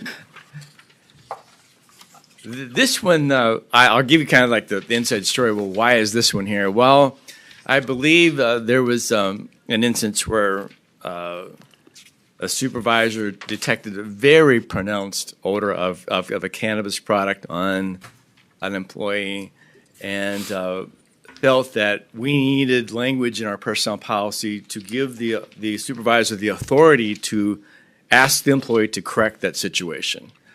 So that's what this does. It basically says if there's an odor issue, the supervisor can address it with the employee and ask the employee to correct that issue. I know this is somewhat subjective, but it would apply to virtually any kind of odor. It could be like strong cologne or whatever. It could be, poor hygiene. But the policy in the past just addressed cologne. And this broadens it to really almost any odor, I guess. Again, agreeably, it's subjective, but the supervisor then could ask the employee to correct it. So that's the issue behind this one. I see some looks of consternation. I'm happy to. You want to pause and discuss this and have some questions? I just wanted clarification. Not clarification, but I understand what this reads. But at this point in time, the grievance policy goes through the union, then comes back to us. Well, so let's just take your example. Let's just say, for example, a supervisor says to employee A, "I'm detecting a really strong odor of X. I'd like you to correct that," and the employee doesn't. Then I presumably then the supervisor could order the employee to go home and do something to correct the problem. I would presume if they refuse to do that, that could be grounds for some discipline. And Mr. Chair, we would typically follow a progressive form of discipline. In other words, that might be just a verbal, and if it continues, then you might progress to a written reprimand and so on. If the employee were to grieve any form of discipline, that could ultimately result in an arbitration hearing in front of an arbitrator. It wouldn't come to the county board. It would go to an arbitrator appointed by the Bureau of Mediation Services who would make that determination. So, knock on wood, grievances associated with discipline are very rare. I can count on one hand how many we've had in 23 years. So again, knock on wood, those are pretty rare. So that's the odor one. What's the last one? I need a lot of the last one. Artificial intelligence. I can use a lot of that. Can we comment? So this is brought to our attention by, I think, primarily Human Services, and I think, of course, you've seen a lot of buzz about ChatGPT and other forms of artificial intelligence, and I've been to a few labor seminars where this is a hot topic. Where people are using it, for example, to write a memo, to write a report, to write an email, and so on, or to do research. And I think our departments felt it could be a useful tool for employees to use, but with caution.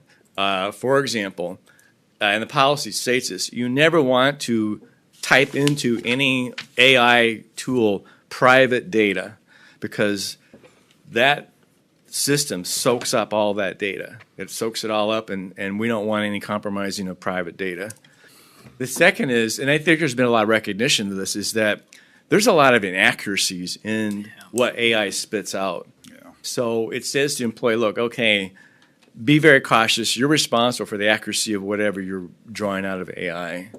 So it recognizes, again, it can be a useful tool, but use it with great caution, no private data, and its use is subject to department head approval. So that is the last one, Mr. Chair.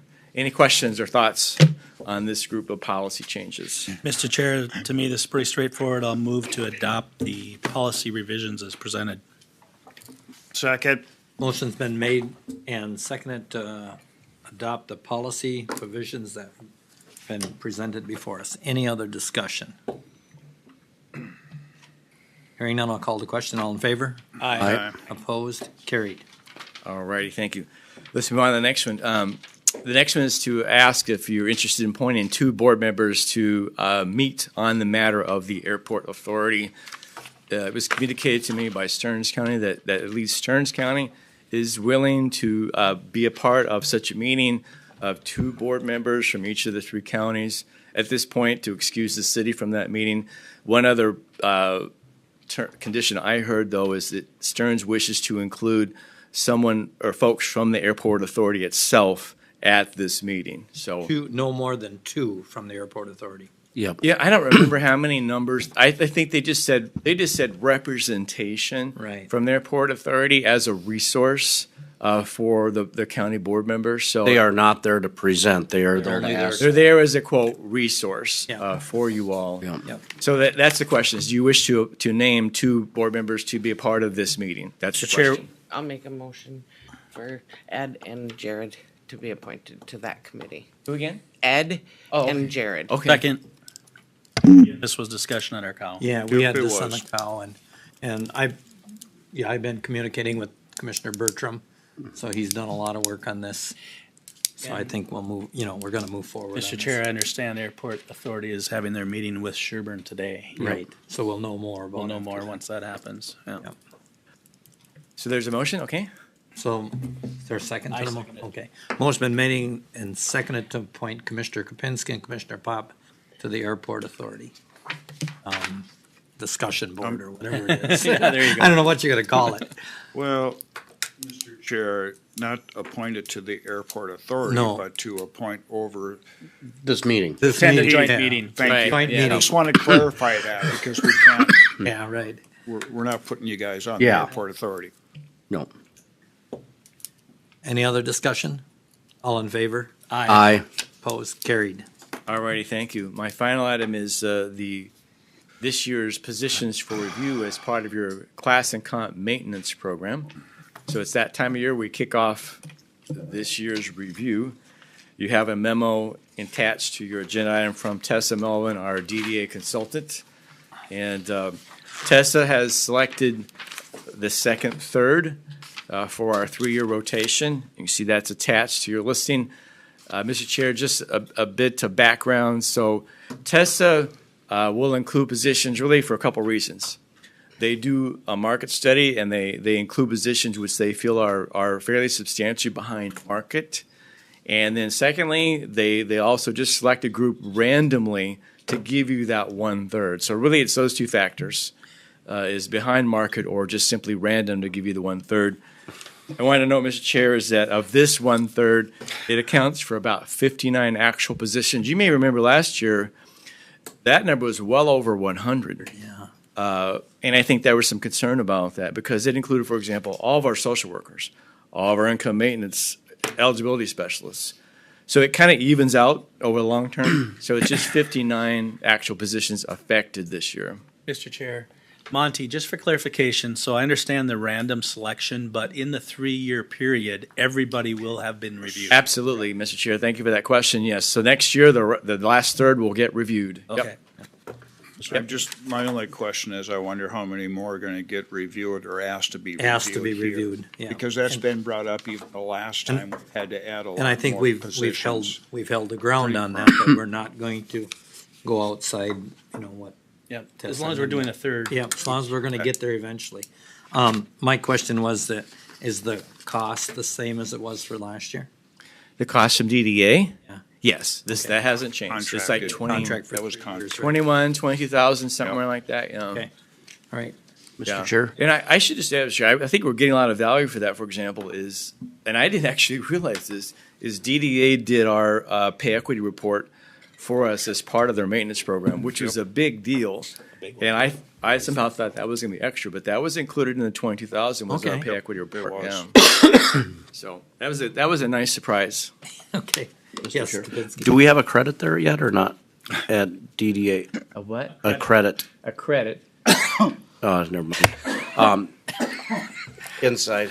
Anyway, no, the one thing that I was brought up to me a couple weeks ago is when we're evaluating these jobs, I sure hope Tessa takes into consideration that if we call this position here X position, it may be called something different in another county. You know what I mean? And I think there's a discrepancy on it's called something different, but that never gets recognized, and you know what I mean? I understand your point. We call positions different things. I think Yep. she does her best to try and create apples and apples comparison, but sometimes it isn't easy. Where a position is so unique, and it's hard to develop a comparison. She was telling us, we were just chatting with her the other day, she said they have 45 clients in their maintenance program. So my point there is that they've got a lot of data for comparisons. But I hear what you're saying. There's some positions that are just tough to compare. And I think traveling down a little bit more of that road, I think the employees, if they know that Sherburne County has this position that's equal to theirs, I think they should probably put that in and give that information up front instead of trying to do an appeal on the back end, right? That would. Well, I know, Mr. Chair, is that, so what Tessa will do is with Shannon's assistance, is we send out a position questionnaire to employees. Mhm. And that's our opportunity to put it all on paper. Whatever occurs to them, whatever they think has changed about their jobs, any relevant information they wish to put, they can put right there on this abbreviated questionnaire, and it goes back to Tessa for consideration, so. And I think most of our appeals or most of our concerns came after Tessa's report. They didn't come during. Well, You know. Mr. Chair, that's part of my question. So in regards to that information that they can fill out, historically, when we've had an appeal, has that information been filled out? Or are they appealing something that they never put any information into? Do you understand my question? I see. Yeah, I'm not really sure. That's a darn good question. I'm not really sure. I know oftentimes the basis for appeals is often, it isn't necessarily, oh, Tessa, you didn't understand my job. It was, oh, Tessa, I think your market data is wrong. It's usually a market argument. Okay. That I'm not being graded correctly according to the quote market. That's the typical. It's usually less so, oh, you didn't. I guess part of my point is I want to encourage the employees to fill that information out. Yes. Oh, of course. To his Right. point, we're not coming at it from the back end. Right, yeah. You know, I remember last year's appeal. I know some positions did change upon appeal. Some did, some didn't. It just depends. Sure. And Mr. Chair? Yes. Are they the only game in town, DDA? I have not heard of other consulting firms which are doing what DDA is doing. Okay. They do have a pretty unique product out there on the market, and it's being used by more and more organizations. In regards to maintenance. Excuse me? In regards to maintenance. In regards to maintenance, that's true. I mean, there are the companies that do class comp studies, but I'm not aware of any that are doing what they do. Okay. Right. And from what you see, they got market share. Well, 45 clients, he said? Yeah. That's, I mean, That's a lot of they people. got libraries, they got cities, they got, So Okay. it's one way, it's like, are you gonna be overworked? And two is, well, you're getting a good comparison. Yeah. Balancing. Back to the 45 clients, is that 45 counties? Because It's a mixture of cities and counties. It's cities and counties, right? Yep. It's Mr. Chair, I want one last point is just like last year. So Tessa will look at this 1/3 and evaluate whether any should be recommended for career ladders or seniors. So again, that was done last year, and I believe 5 or 6 seniors came out of last year's review. So that may be applicable again this year. And just as a bit of a reminder, well, why do some positions get recommended for seniors? There's various factors. One might be, are you experiencing substantial turnover in that position? Are you having difficulty with retention? Another factor might be, is there a logical progression of this position? The best example I can think of, for example, is engineering technician. You start out, maybe you go 1, 2, 3, 4, 5, and you progress as you get additional certifications through MnDOT. There's a logical, tangible progression of that position. So that's another basis for it. It simply isn't just years of service. No. So I just want to mention that may be something that comes out of this year's review is a few additional seniors. Mr. Thanks, Chair. Monty. Yes. I guess the only question is that it gets done in a timely manner. And she has not given us how much time this would take. She includes in her memo a time Then I frame, didn't a read that timeline. correctly. Yes. Let's see here. I if just don't may want it to review. drag out. June. So it looks like June completion. more or less June, right? And Tessa understands the importance of getting this done for budget purposes. Correct. So, it's going to be done June, July-ish, so we can plug it into the 2026 budget. Yeah. And that was my point. Yep. It's done sooner than later. Yep. Okay, That's it. takes no action, I take it. So we're just looking for a motion to approve this listing of positions for review in 25. Okay. So moved. I'll second. Motion been made and second to, the positions for review on the class and compensation study for 2 years. All in favor? Aye. Aye. Opposed, carried. Can I just mention one last thing, Mr. Chair? So last night at the city, Gara's here with us.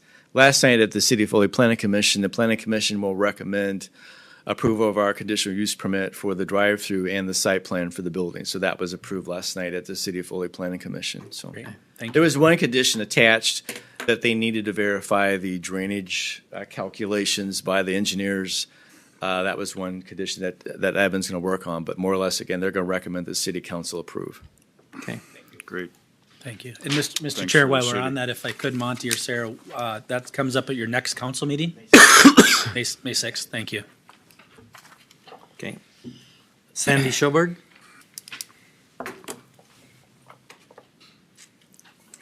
Good morning. Good morning. Good morning. Well, today I only have one thing, and it's a positive, happy note. So we did interview and hire a new deputy director for human services. Most of you have probably met him before, but I'll have Will Chu come up here and just give a couple of minutes. I told him it was a 10-minute speech. I don't think he prepared that, but actually I told him just a quick note. But I just wanted to formally introduce him as our new deputy director. Thank you. We'll cut them off at 15. I didn't prepare that long. Don't know if you Morning, could do Commissioners. 10 minutes. Thank you, Sandy, for the warm introduction. I just want to say that I'm eager to embark on this new endeavor. I've been with Benton County for a little over 9 years, the last 4.5 years as the Child Protection Supervisor. In my role, I have had great successes in employee retention as well as cultural development, and I plan to do the same and expand upon that in this new role. Great. Great. Well, welcome to the Welcome. position. Welcome. That was far short of 10 minutes. It was. You're busy. Yeah. Thank you. Okay, Thank you, thanks, Will. welcome. Christine, Auditor Treasurer. Okay, I just have a couple quick updates for you. First, with the tax system, between my office, the assessor, IT, and GIS, we attend about 3 to 6 meetings per week with Tyler.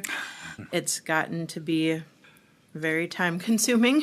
We're getting there, though, and I just wanted to make you aware that April 29th, 30th, and May 1st, the Tyler training team will be on site here doing hands-on training, and we're gonna have to all be there at some point for this training, so there may be some time periods during the day where we're not able to collect tax payments. So we'll have a sign up, but just so that you're aware if you hear any rumblings in the community. Mr. Chair, Christine, I'm sorry if you said it, but does it cross over the May 15th date? No, nope, Okay. it's the April 29th through May 1st. Okay, thank you. And then another update is our tax statements. We had over 200 tax statements returned to our office due to rules being enforced by the Foley Post Office. If an address has a P.O. box, they are no longer just sticking it in the P.O. box, they are returning it to us. And if we don't have their P.O. box, we can't get it to them. We did reach out to the city of Foley, and they have provided us with a list from water bills just because there's no way to get their address. So we've forwarded some, but we're doing what we can. My other concern is come May 15th, if anybody doesn't use the green envelopes and they just write 531 Dewey Street on it, it's going to be returned. And it's going to keep getting returned until they put the P.O. box on. So just to be aware of that, because I am aware of a situation where it got returned to the escrow company 3 times, and the escrow company finally just said, well, I guess your taxes don't get paid. Oh, Oh, boy. So that's an issue. I don't know if you have any feedback on that or. Yeah, so Christine, when you're asking for the change from the city, then you're updating your records. I We're guess. updating it with their PO boxes. And how many did because you say we had returned? 200. Wow. And how many of those did the city's information rectify, roughly? I don't know, Sarah, how many do you have? I know, we had the same issue and it took us weeks to get it sorted out. Oh, boy. We called or tracked them down in person, is what we ended up doing. But then we're gonna have issues, I mean, people are gonna have a footing to stand on that their payment was late. Yeah. And then they're gonna get charged. Because if you have the wrong address, they do postmark it. Right, Yeah. so, I mean, if it comes But to she us. may not get it.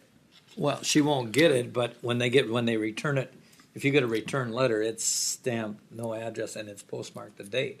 So we're gonna have to allow that, even though the payment's not in the county, you're gonna have to allow that to be, right? That would be- as long as they have that letter that As long as shows. they have that No, they envelope. throw that away and then it's, They throw it away and bring their check no in, too proof. bad. Yeah. You know. Have you had a conversation with the postmaster by chance? And this is the way we do it, I suppose. The federal Pretty agency is one-sided. coming down on him, so that's why he's been so strict with it, Okay. so. You guys needed a little more work in that office, didn't you? well, it's gonna be hitting us too. Yeah, I know. You'll hear about it. The phone calls will be coming. And then a little update on the DMV. As we all know, the Real ID deadline is May 6th. We've seen a significant increase on Mondays and Fridays especially. We've hit our record number of driver's license in one day, which is 46. Each driver's license can take anywhere between 5 and 10 minutes if the person comes completely prepared. Yeah. Now, 75% of them probably aren't prepared and they need to go to the recorder to get a birth certificate or a marriage certificate. So the time is, it's taking a longer time to get the driver's license processed. In 2024, we saw a 32% increase in the DMV. So that was $280,000 that came to the county. It's continuing to grow and we're seeing a significant number of transactions from residents of other counties. So it's kind of nice seeing those new faces coming in and bringing us business.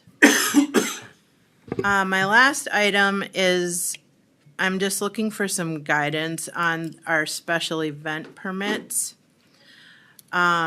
Currently, we are requiring a $50 permit for outside events for applicants that already hold a liquor license within the county.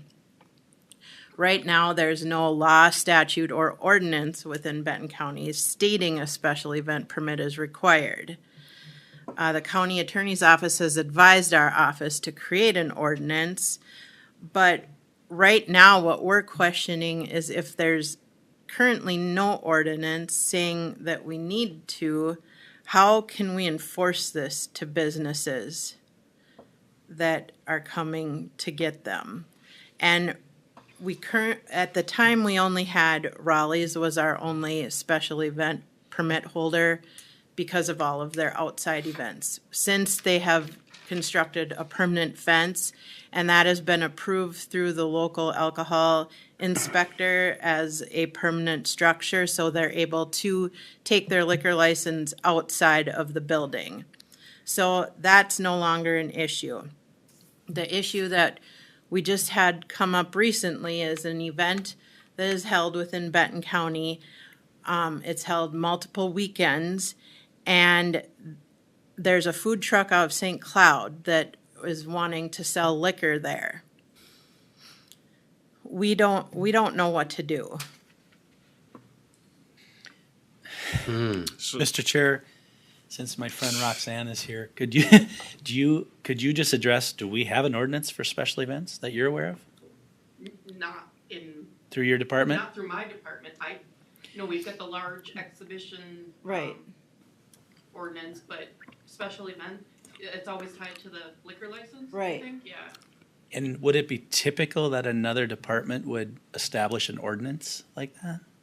When most of that, No, Most of that would go through your office, wouldn't No, not all ordinances go through my office. it? Okay. Nope, if it's tied to the liquor license, then that would be through. It's not really a land use issue necessarily. It's not really a land use issue per se. No, it's, It's more an activity, safety, health and safety, that kind of health and welfare issue, right? well, the special event license is tied to the liquor license. The large exhibition ordinance application process is through the auditor treasurer's office. But to our point, if we don't have an ordinance for special events, why are we Trying to collect a fee? That's next question. It sounds like that's an issue Michelle has brought up, right? Is there not necessarily be a basis for collecting the fee, right? Well, I think. Or I'm necessarily hearing- regulating the conduct of the activity. Yeah. Of course, the large exhibition does all those things. It talks about, bathrooms and water and security, all those factors. Whereas in this instance, I guess apparently we don't say anything about that. I guess the reason it got brought up is because I reached out to the attorney's office trying to find out that gray area with the food truck and the liquor license. And then she said, why have I never heard of this event before, and why hasn't there been a special event permit for this event? But the owner doesn't hold a liquor license. So under our current assumptions of a special event, it doesn't qualify to need one. So, Christine, years ago when they had the halfway jam, so they had food and the liquor was by a liquor license holder from another county. Brought them in, so. And that's what this food truck is. West side. So that would be up to the food truck to make sure that they have a liquor. So the issue, the food truck is pushed aside. That's figured out. It's held under their catering license. That's not an issue anymore. The issue is this, why hasn't a special event permit come up for this event? Can we ask the event? I don't know. I guess, Oh, there is no event? Or, well, there Don't is know an what event. There is an event. Can we ask the name of the event or not? And we don't have to. I mean, in my opinion, it would be nice to have, the $50 isn't gonna kill anybody Right. to pay it, but it allows the county, the police, everybody to know that something's going on. right. Right. Yeah. That's what I like about it. That's where I'm looking for the guidance in this one, because it's multiple weekends for a 2-month period. It's every weekend for 2 months. Wow. And it may not necessarily qualify under the large exhibition, which is 400 or more people at one time. So that there's a gray area here. I mean, that, Even if we would get an ordinance, they'd be grandfathered in because of Yeah. them already doing it. But But at this point in time, I can't we see should have where a this- small event yeah. ordinance. Where this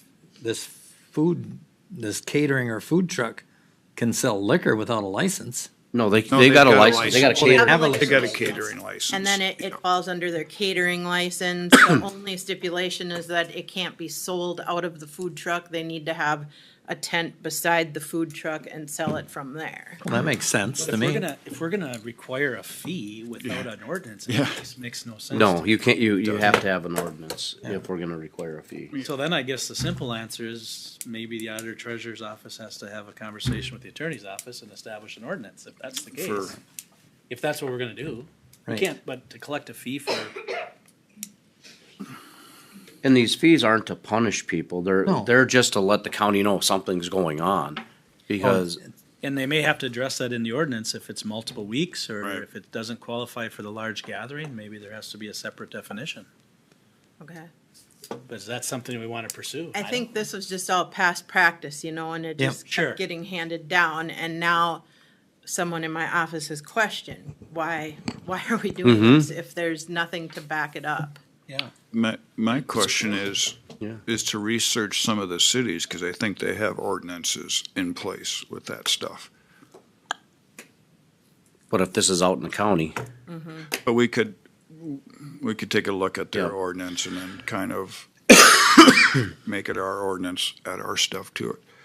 I'm not positive, but I believe City of Sauk has an ordinance I like think to that. Christine's point, though, is she's looking for direction if this is something we want to pursue as an ordinance. And if it is, then she's gonna have to meet with the attorney's office. If we're gonna collect a fee, we better get the ordinance. Right. We can't And- legally collect a fee. Right. But is that what we want to do? We also better have an ordinance to protect ourselves from lawsuits and stuff Yeah. like that. Boy, Never mind. yeah. Right? Monty? Well, I know in the past there'd been a little bit of heartburn over the large exhibition orders, especially things like how many security you had to have and some Yeah, things of there's that a- nature. And I guess I would suggest not necessarily mirroring what's in that, but thinking about what's more appropriate for gatherings of this size and so on, because I know that's been an issue with that ordinance in the past. So, And that ordinance or permit is $500. yeah. Is that per weekend? Per Per event, Per I event? would I think guess. it's per event, but that's where there's Yeah, such that's a gray where- area with this one because it does go every single weekend. What's your gut? What's your gut telling you? I think that I don't know because I think it's such a unique event with it being multiple weekends that you couldn't classify it under a large exhibition or the special event as it lays now. It's almost like it needs its own. I think it is important that for something like this that the county sheriff is aware of it. I think that's an important thing. Mm-hmm. So if there is issues, they know about it. I think we need to I think we direct you to. We need to do something because I have real concerns if it's a event that's gonna happen every week and alcohol is gonna be served, the sheriff, the highway, everything else needs to be in place. I don't want to over governmentalize this deal. Hopefully that come out okay, but because that's what happens with everything right now. For regulated. But it's more the fact of getting the county, like you said, the sheriff's department to know in case there is an incident out there, an accident out in front or Right. something. We know that that's going on. Mr. Chair, timing wise, are we in front of this enough to get this in place before this year's event? Yes, if it doesn't, well, yes, no matter what, because the large exhibition is 60 days prior to the event. So if we go that route, there's plenty of time. Okay. And I don't think our goal is to hinder No, we this don't wanna that's been hinder it. going on and everything like that. It's more of because things happen. And if if the sheriff's department's able to patrol some people over there in case something does happen, it benefits that group too. Yeah, But by having support nearby. right. I think it's just trying to figure out, because it is such an extended period of time, how to write it so that you're not nickel and diming them and we're not having to write a permit for every single weekend like we used to do with Raleigh's. So- Theirs was for every weekend. And Raleigh's was also typically just Saturday night, so it wasn't like a Friday, Saturday, Sunday. I see this being like a permit, let's just say it's for 2 months, $500 for the 2 months, but almost like a fire permit. Where you call in the Friday before that it is, hey, just so you know, we're having that event this week. But then the next week it might be rained out. You call and just say, hey, by the way, we're not having anything because of the forecast and everything like that. They just got to call in on a weekly basis. Mr. Chair, I believe under one ordinance that I'm kind of familiar with, if I remember correctly, is that they went up to like 10 times a year. Okay, so they stipulated how many days per year on that type of event. Okay. Well, and I know that with the township, with the raceway, the raceway had to come in and list all their events for the year, and then as the joint powers between the city and the township, we approved that event listing. So that's how the large exhibition is currently. They need to go to the township. So I kind of feel like this one, they should have to go to the township Mhm. too, because it is outside of city limits. Should start there. Yeah. Okay, well, I think she kind of knows what we want, or what we think we want. Clear as mud? Yep. Okay. Mr. Chair, if I could, thank you for the update, Christine. Just a clarification question. You said a 32% increase in 2024 at the DMV, 280,000. Is that what came in, or the 280 is the increase? Additional. Does that make sense? The 280 is what came in. What came in, okay. Yes.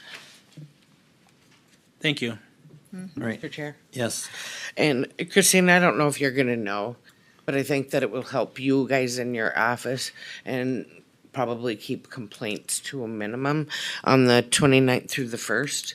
If you have timeframes and you can post that in the window of the DMV saying, sorry, due to training, we will be closed during this time, and this time, so that the public's aware when they come in, they see that, and not that they're standing there looking for somebody and then running to someone else's. I think what we will do is if someone doesn't want a receipt, I'll have the DMV take the payments, or if we can mail them a receipt, they just won't be able to get one right then and there because all of us will be in here training.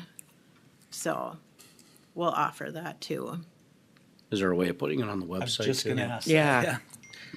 Putting it on the website? Yep. Just saying that there's gonna be disruptions within the DMV from the 28th to the 1st. Well, it wouldn't be the DMV. Oh. It's just tax payment. Oh. Just Okay. tax payment, yeah. Yeah. We're not interrupting the DMV before Okay. May 6th. Forbid that. Oh, my God. It's weird, these real IDs just come out of nowhere, didn't they? Yeah. Like, right. Honestly. 4 years? Yeah. Okay. The media is just really making it. They're making a sound big deal out of like, it. if you don't have this, you can't drive no more. And that is completely not the case. Yeah. Okay. All right. So, thank you for your time. Thanks. Thank you. Thank you. Roxanne?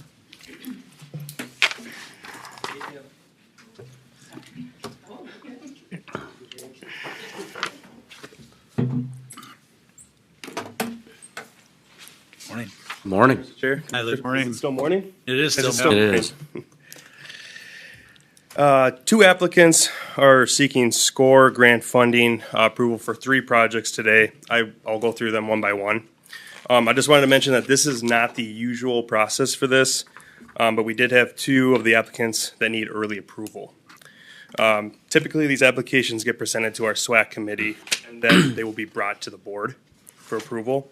With the permission of the SWAC's chair, we're just directly presenting them to you today. Just, I didn't mean to cut you Nope, off, go but ahead. I'm just gonna give you guys explanation. We at the SCORE committee were actually wondering why we only had few applicants versus every spring we usually have 10 to 15, and then all of a sudden out of the blue, Foley and City of Sauk Rapids came in, so we don't know what happened there. Yep. I'm sorry, go ahead. No problem. Yeah, with that mentioned, we'll try to avoid this in the future. Quick note, if you're unfamiliar, the SCORE grants are a 75%, 25% cost share. The SCORE will reimburse the 75% with the 25% being cash or in-kind from the applicant. The first one is the approval SCORE grant request by the City of Sauk Rapids for the amount of $15,467.25. With that, the total proposed project cost will be $20,635. That means the 25% cash will be $5,158.75. Last year, just for a little note, they were requested and approved for $9,000. The final cost of the project was $20,635, which relates to the increase that happens this year. The city did pay that. A difference last year, it was $11,635. That was a 56% increase.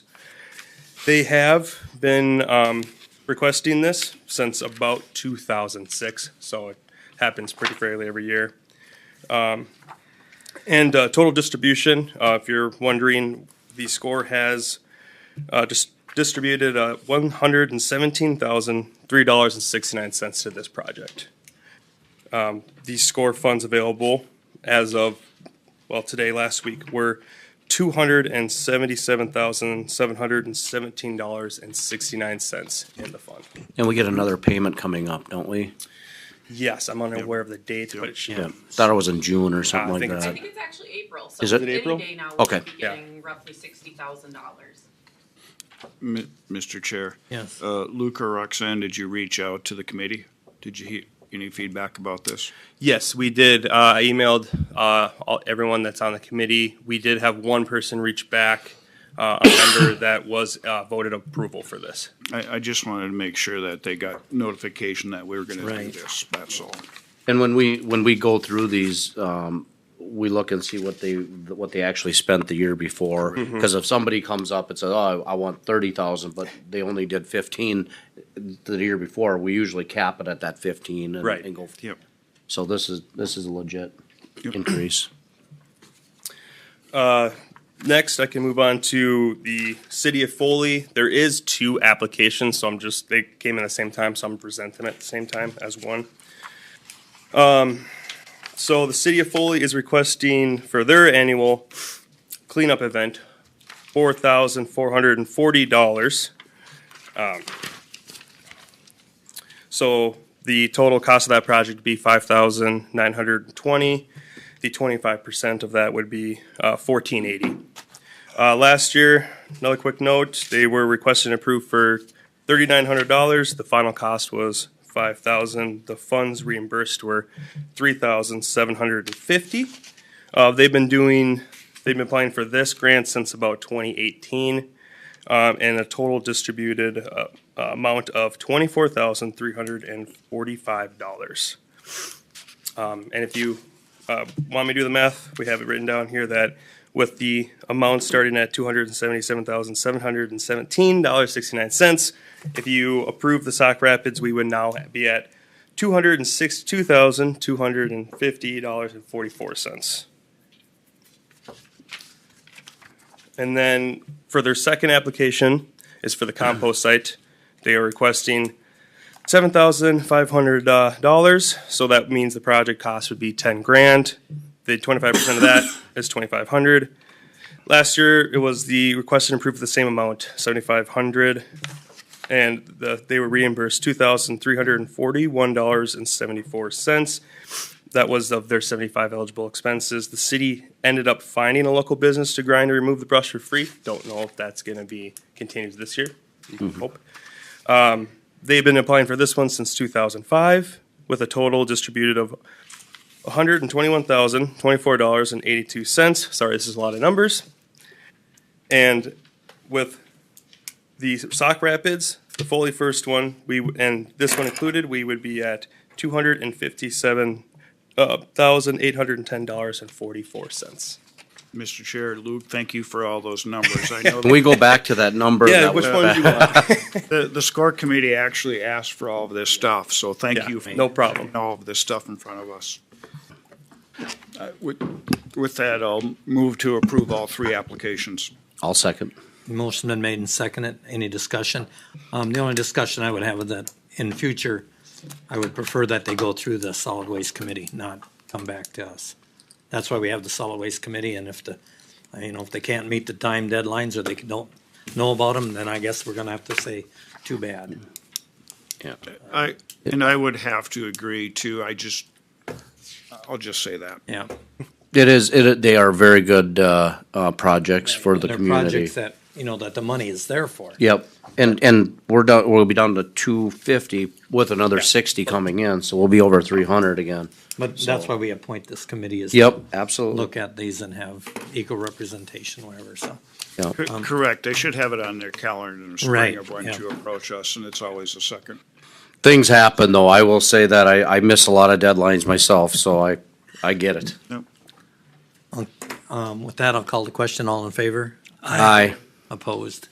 Carried. Thanks. Thank you, guys. Thank you. Thank you. Sarah, any updates from you? Okay.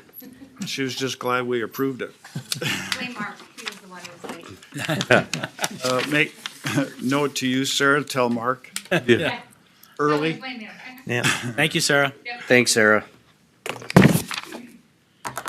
Commissioner meeting updates? Who wants to go first? I can go first. Go ahead, Pam. We had our call with GLT on 4/8. I had to make a meeting on 4/9. I gave you each some copies of some numbers from there. We had the government open house on 4/9. I attended the planning commission meeting on 4/10.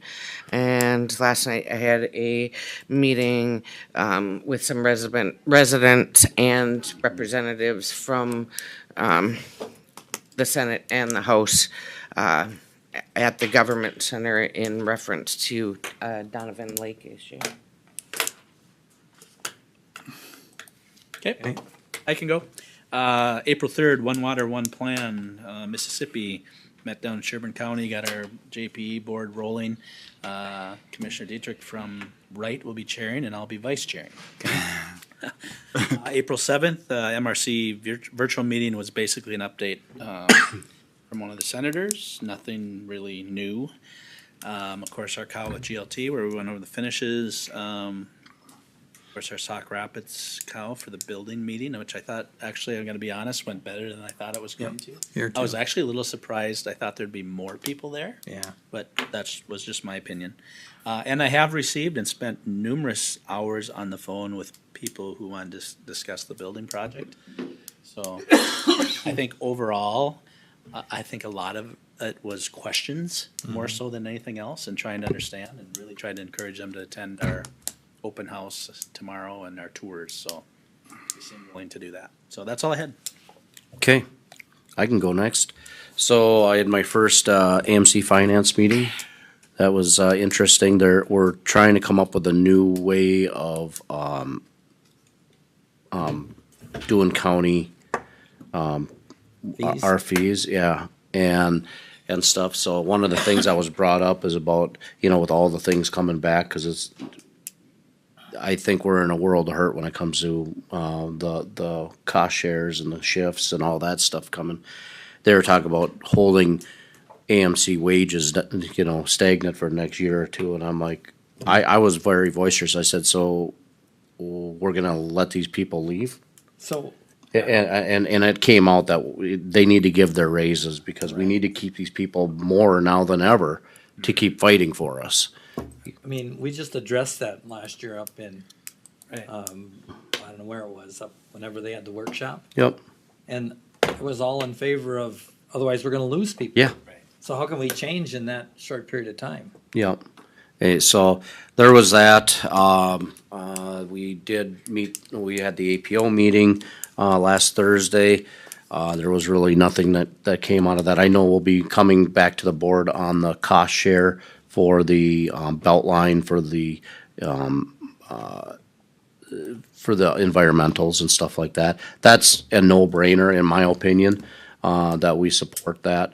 It makes sense, but when it comes to, so basically in a nutshell, Benton County would be on hook for our portion of the Beltline environmentals for everybody, but whoever's area it lands in, they have 50% to start with, and then they pay their portion of the APO for the other 50%. Okay. So we're gonna be paying our portion all the way around, but it's nothing on the construction, it's nothing on that. And I have voiced our opinion, or my opinion many times on all of that.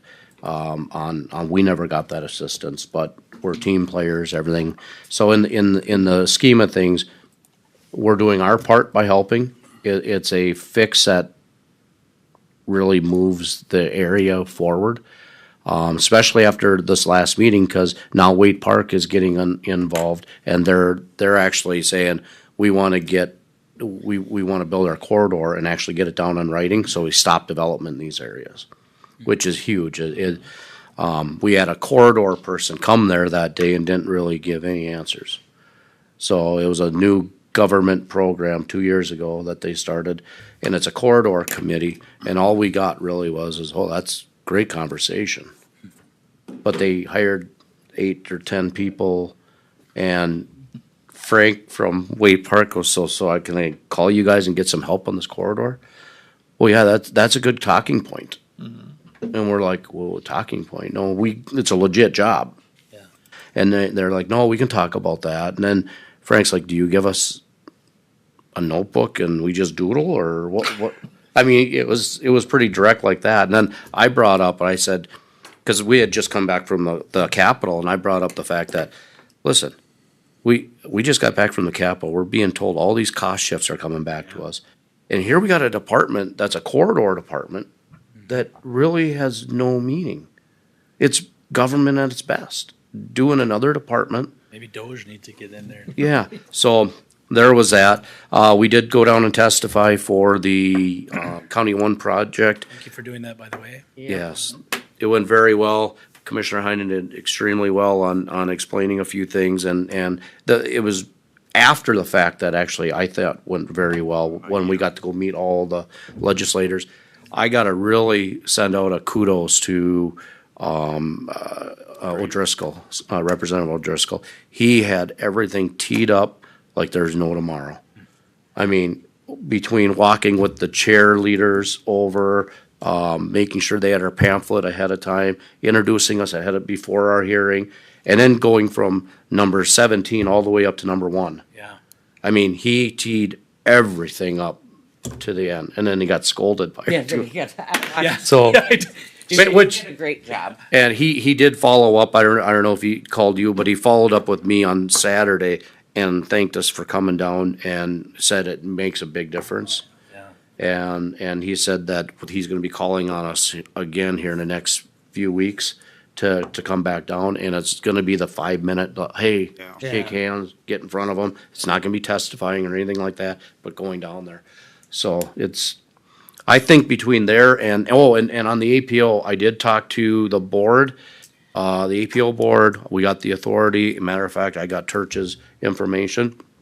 We're going to have Turch kind of try and push our raise grant or our build grant through and get those conversations going. And I know that Chris and Steve and I have been talking on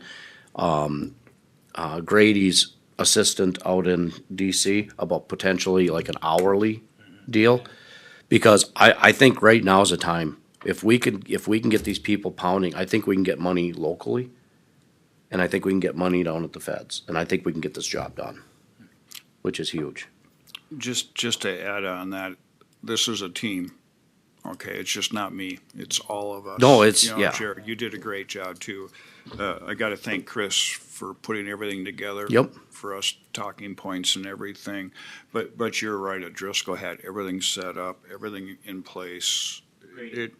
And Grady. And Grady, too, Grady. I Yep. absolutely. But Grady is Grady very well known down there. It's amazing everywhere he walks. Hey, Grady, how you doing, Grady?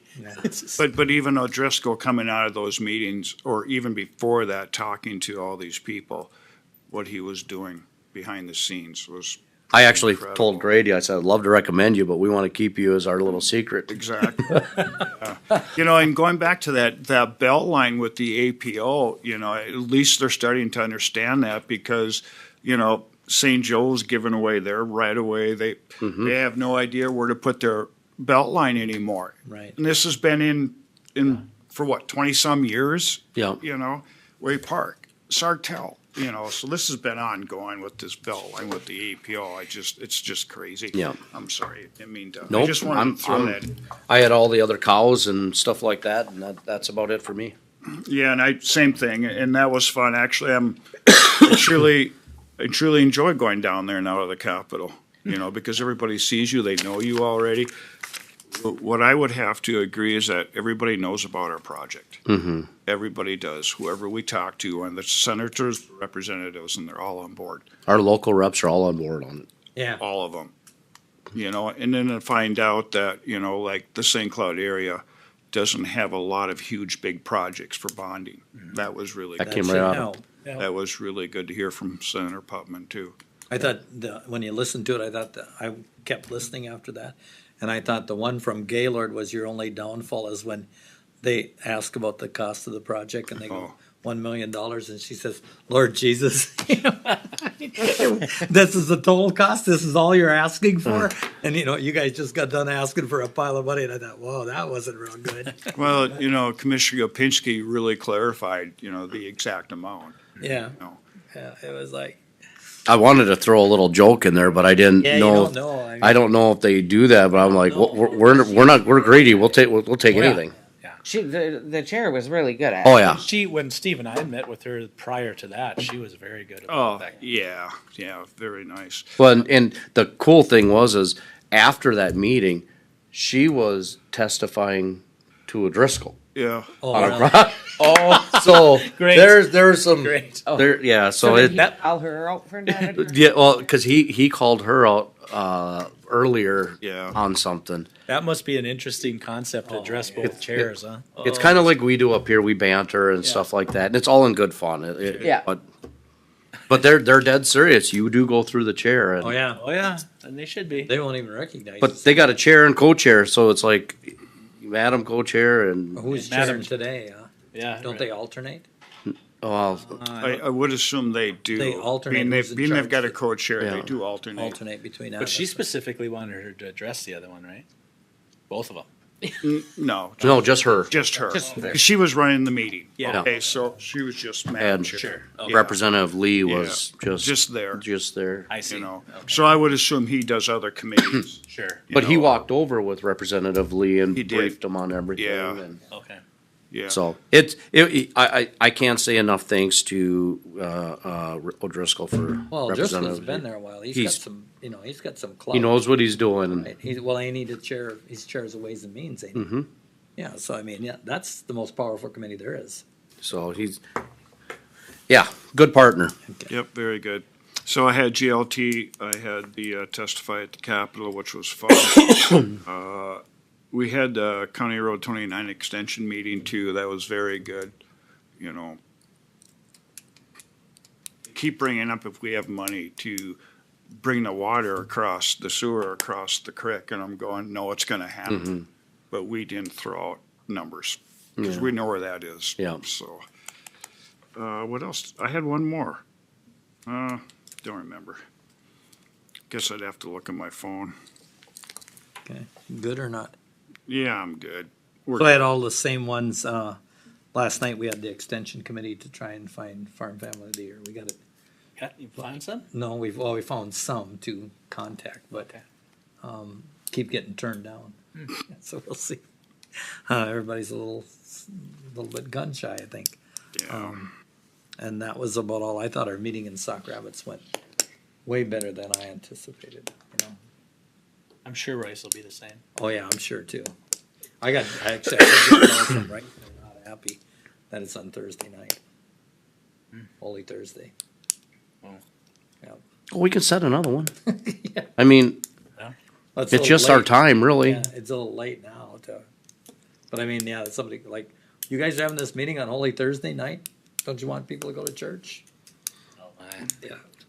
So I guess I never really realized it was Holy Thursday. when No, I didn't either. Yeah. Mr. Chair, I do want to call out all of our legislators in the area, Senator Howe, Senator Putman, Representative Wolgamont, Perryman, Demuth, O'Driscoll, Schultz, everybody, because this is like Commissioner Heinen said earlier, it's a team. Just because they are just not in our area doesn't mean they're not helping push things across the finish line. So kudos to all of our legislators in our area. They all know it's a major project that needs to be done. And that's probably going to hinge on how much they're willing to bond. Yep. Basically, exactly going to hinge on. So, I'm glad you brought that up. So at one point, I believe they said it was 1.5 billion. Now they're down to 750. Yep. Yeah. And each representative gets like 1.5 million. The House is not willing to bond near as much as the Senate's willing to bond right now. So It'll be interesting. But we're at the table. We got We're there. We're one of the 17 or whatever bonds on that. So bills. Mr. Chair, just a couple questions. I got some calls, and I guess I'm looking for some guidance from my fellow board members as to how do, it was addressed at the annual township meeting that the light that's on Wapakata and Mayhew Lake Road, do you know where you all know where I'm talking? There's a light right there. I had several people complaining that light needs to be brighter because there's been like some rear ending and stuff, because at night you can't see there because the light's only on one side of the street. So I don't know, do I address that with Chris to see if maybe the light bulb needs to be changed, or? Is that in city limits there? Is it 8, That- isn't it? County 8? Is it right in front of the, It's on Mayhew Lake Road and number 1. So if you go down Wapakata Road yeah, Your place. and you go to cross Mayhew Lake, it's up right there. oh, Around that curve? no. It's crossing over yeah. Mayhew Lake, Doesn't just before you 18 get to the Mayhew? apartment. Yeah. Lake Road? Yeah, no, you can go straight across to apartments and stuff like that. Oh, okay. back It's a 4-way. Okay. I don't, that would be, Is it in the city? that's a city light, I would have to believe, but a county road. And So those, you're talking that 4-way? yeah, Oh, that one. Oh, I thought you were talking further up.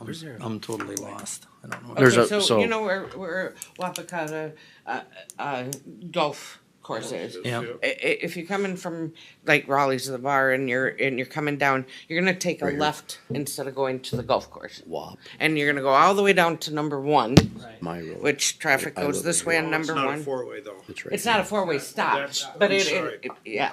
Okay, I was, because you said a 4-way and I'm going, Let's, Yeah, I think, Traffic can go all 4 ways, but it is only a 2-way stop coming onto 1. yeah, it's I coming. Sauk Rapids did That'd be all a, that. that'd be Not- within the city. that would That'd be be, a city issue.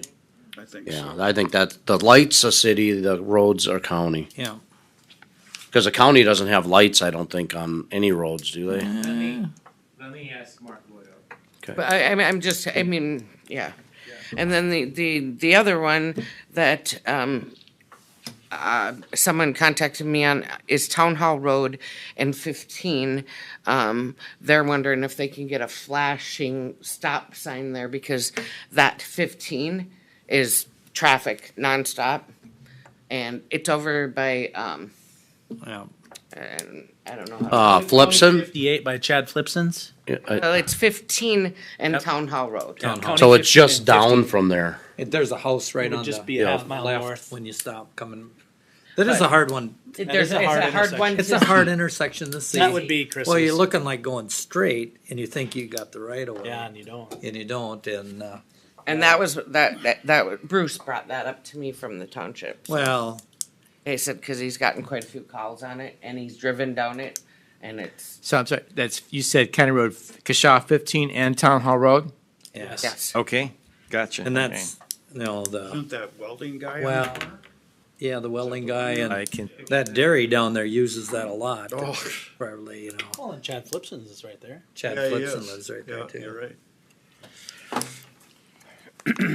So, and then the other question that I had is, Gosh, she's full of concerns today. excuse me. Kathy Dusing, or Katie Dusing got a hold of me and on the relationships and connections subcommittee. We can't have 3 people on there, so one of you two, if you're not going to be able to make that meeting, you need to let me know that. Well, I mean, just, Or do we need? if you two wanna handle it today, I would.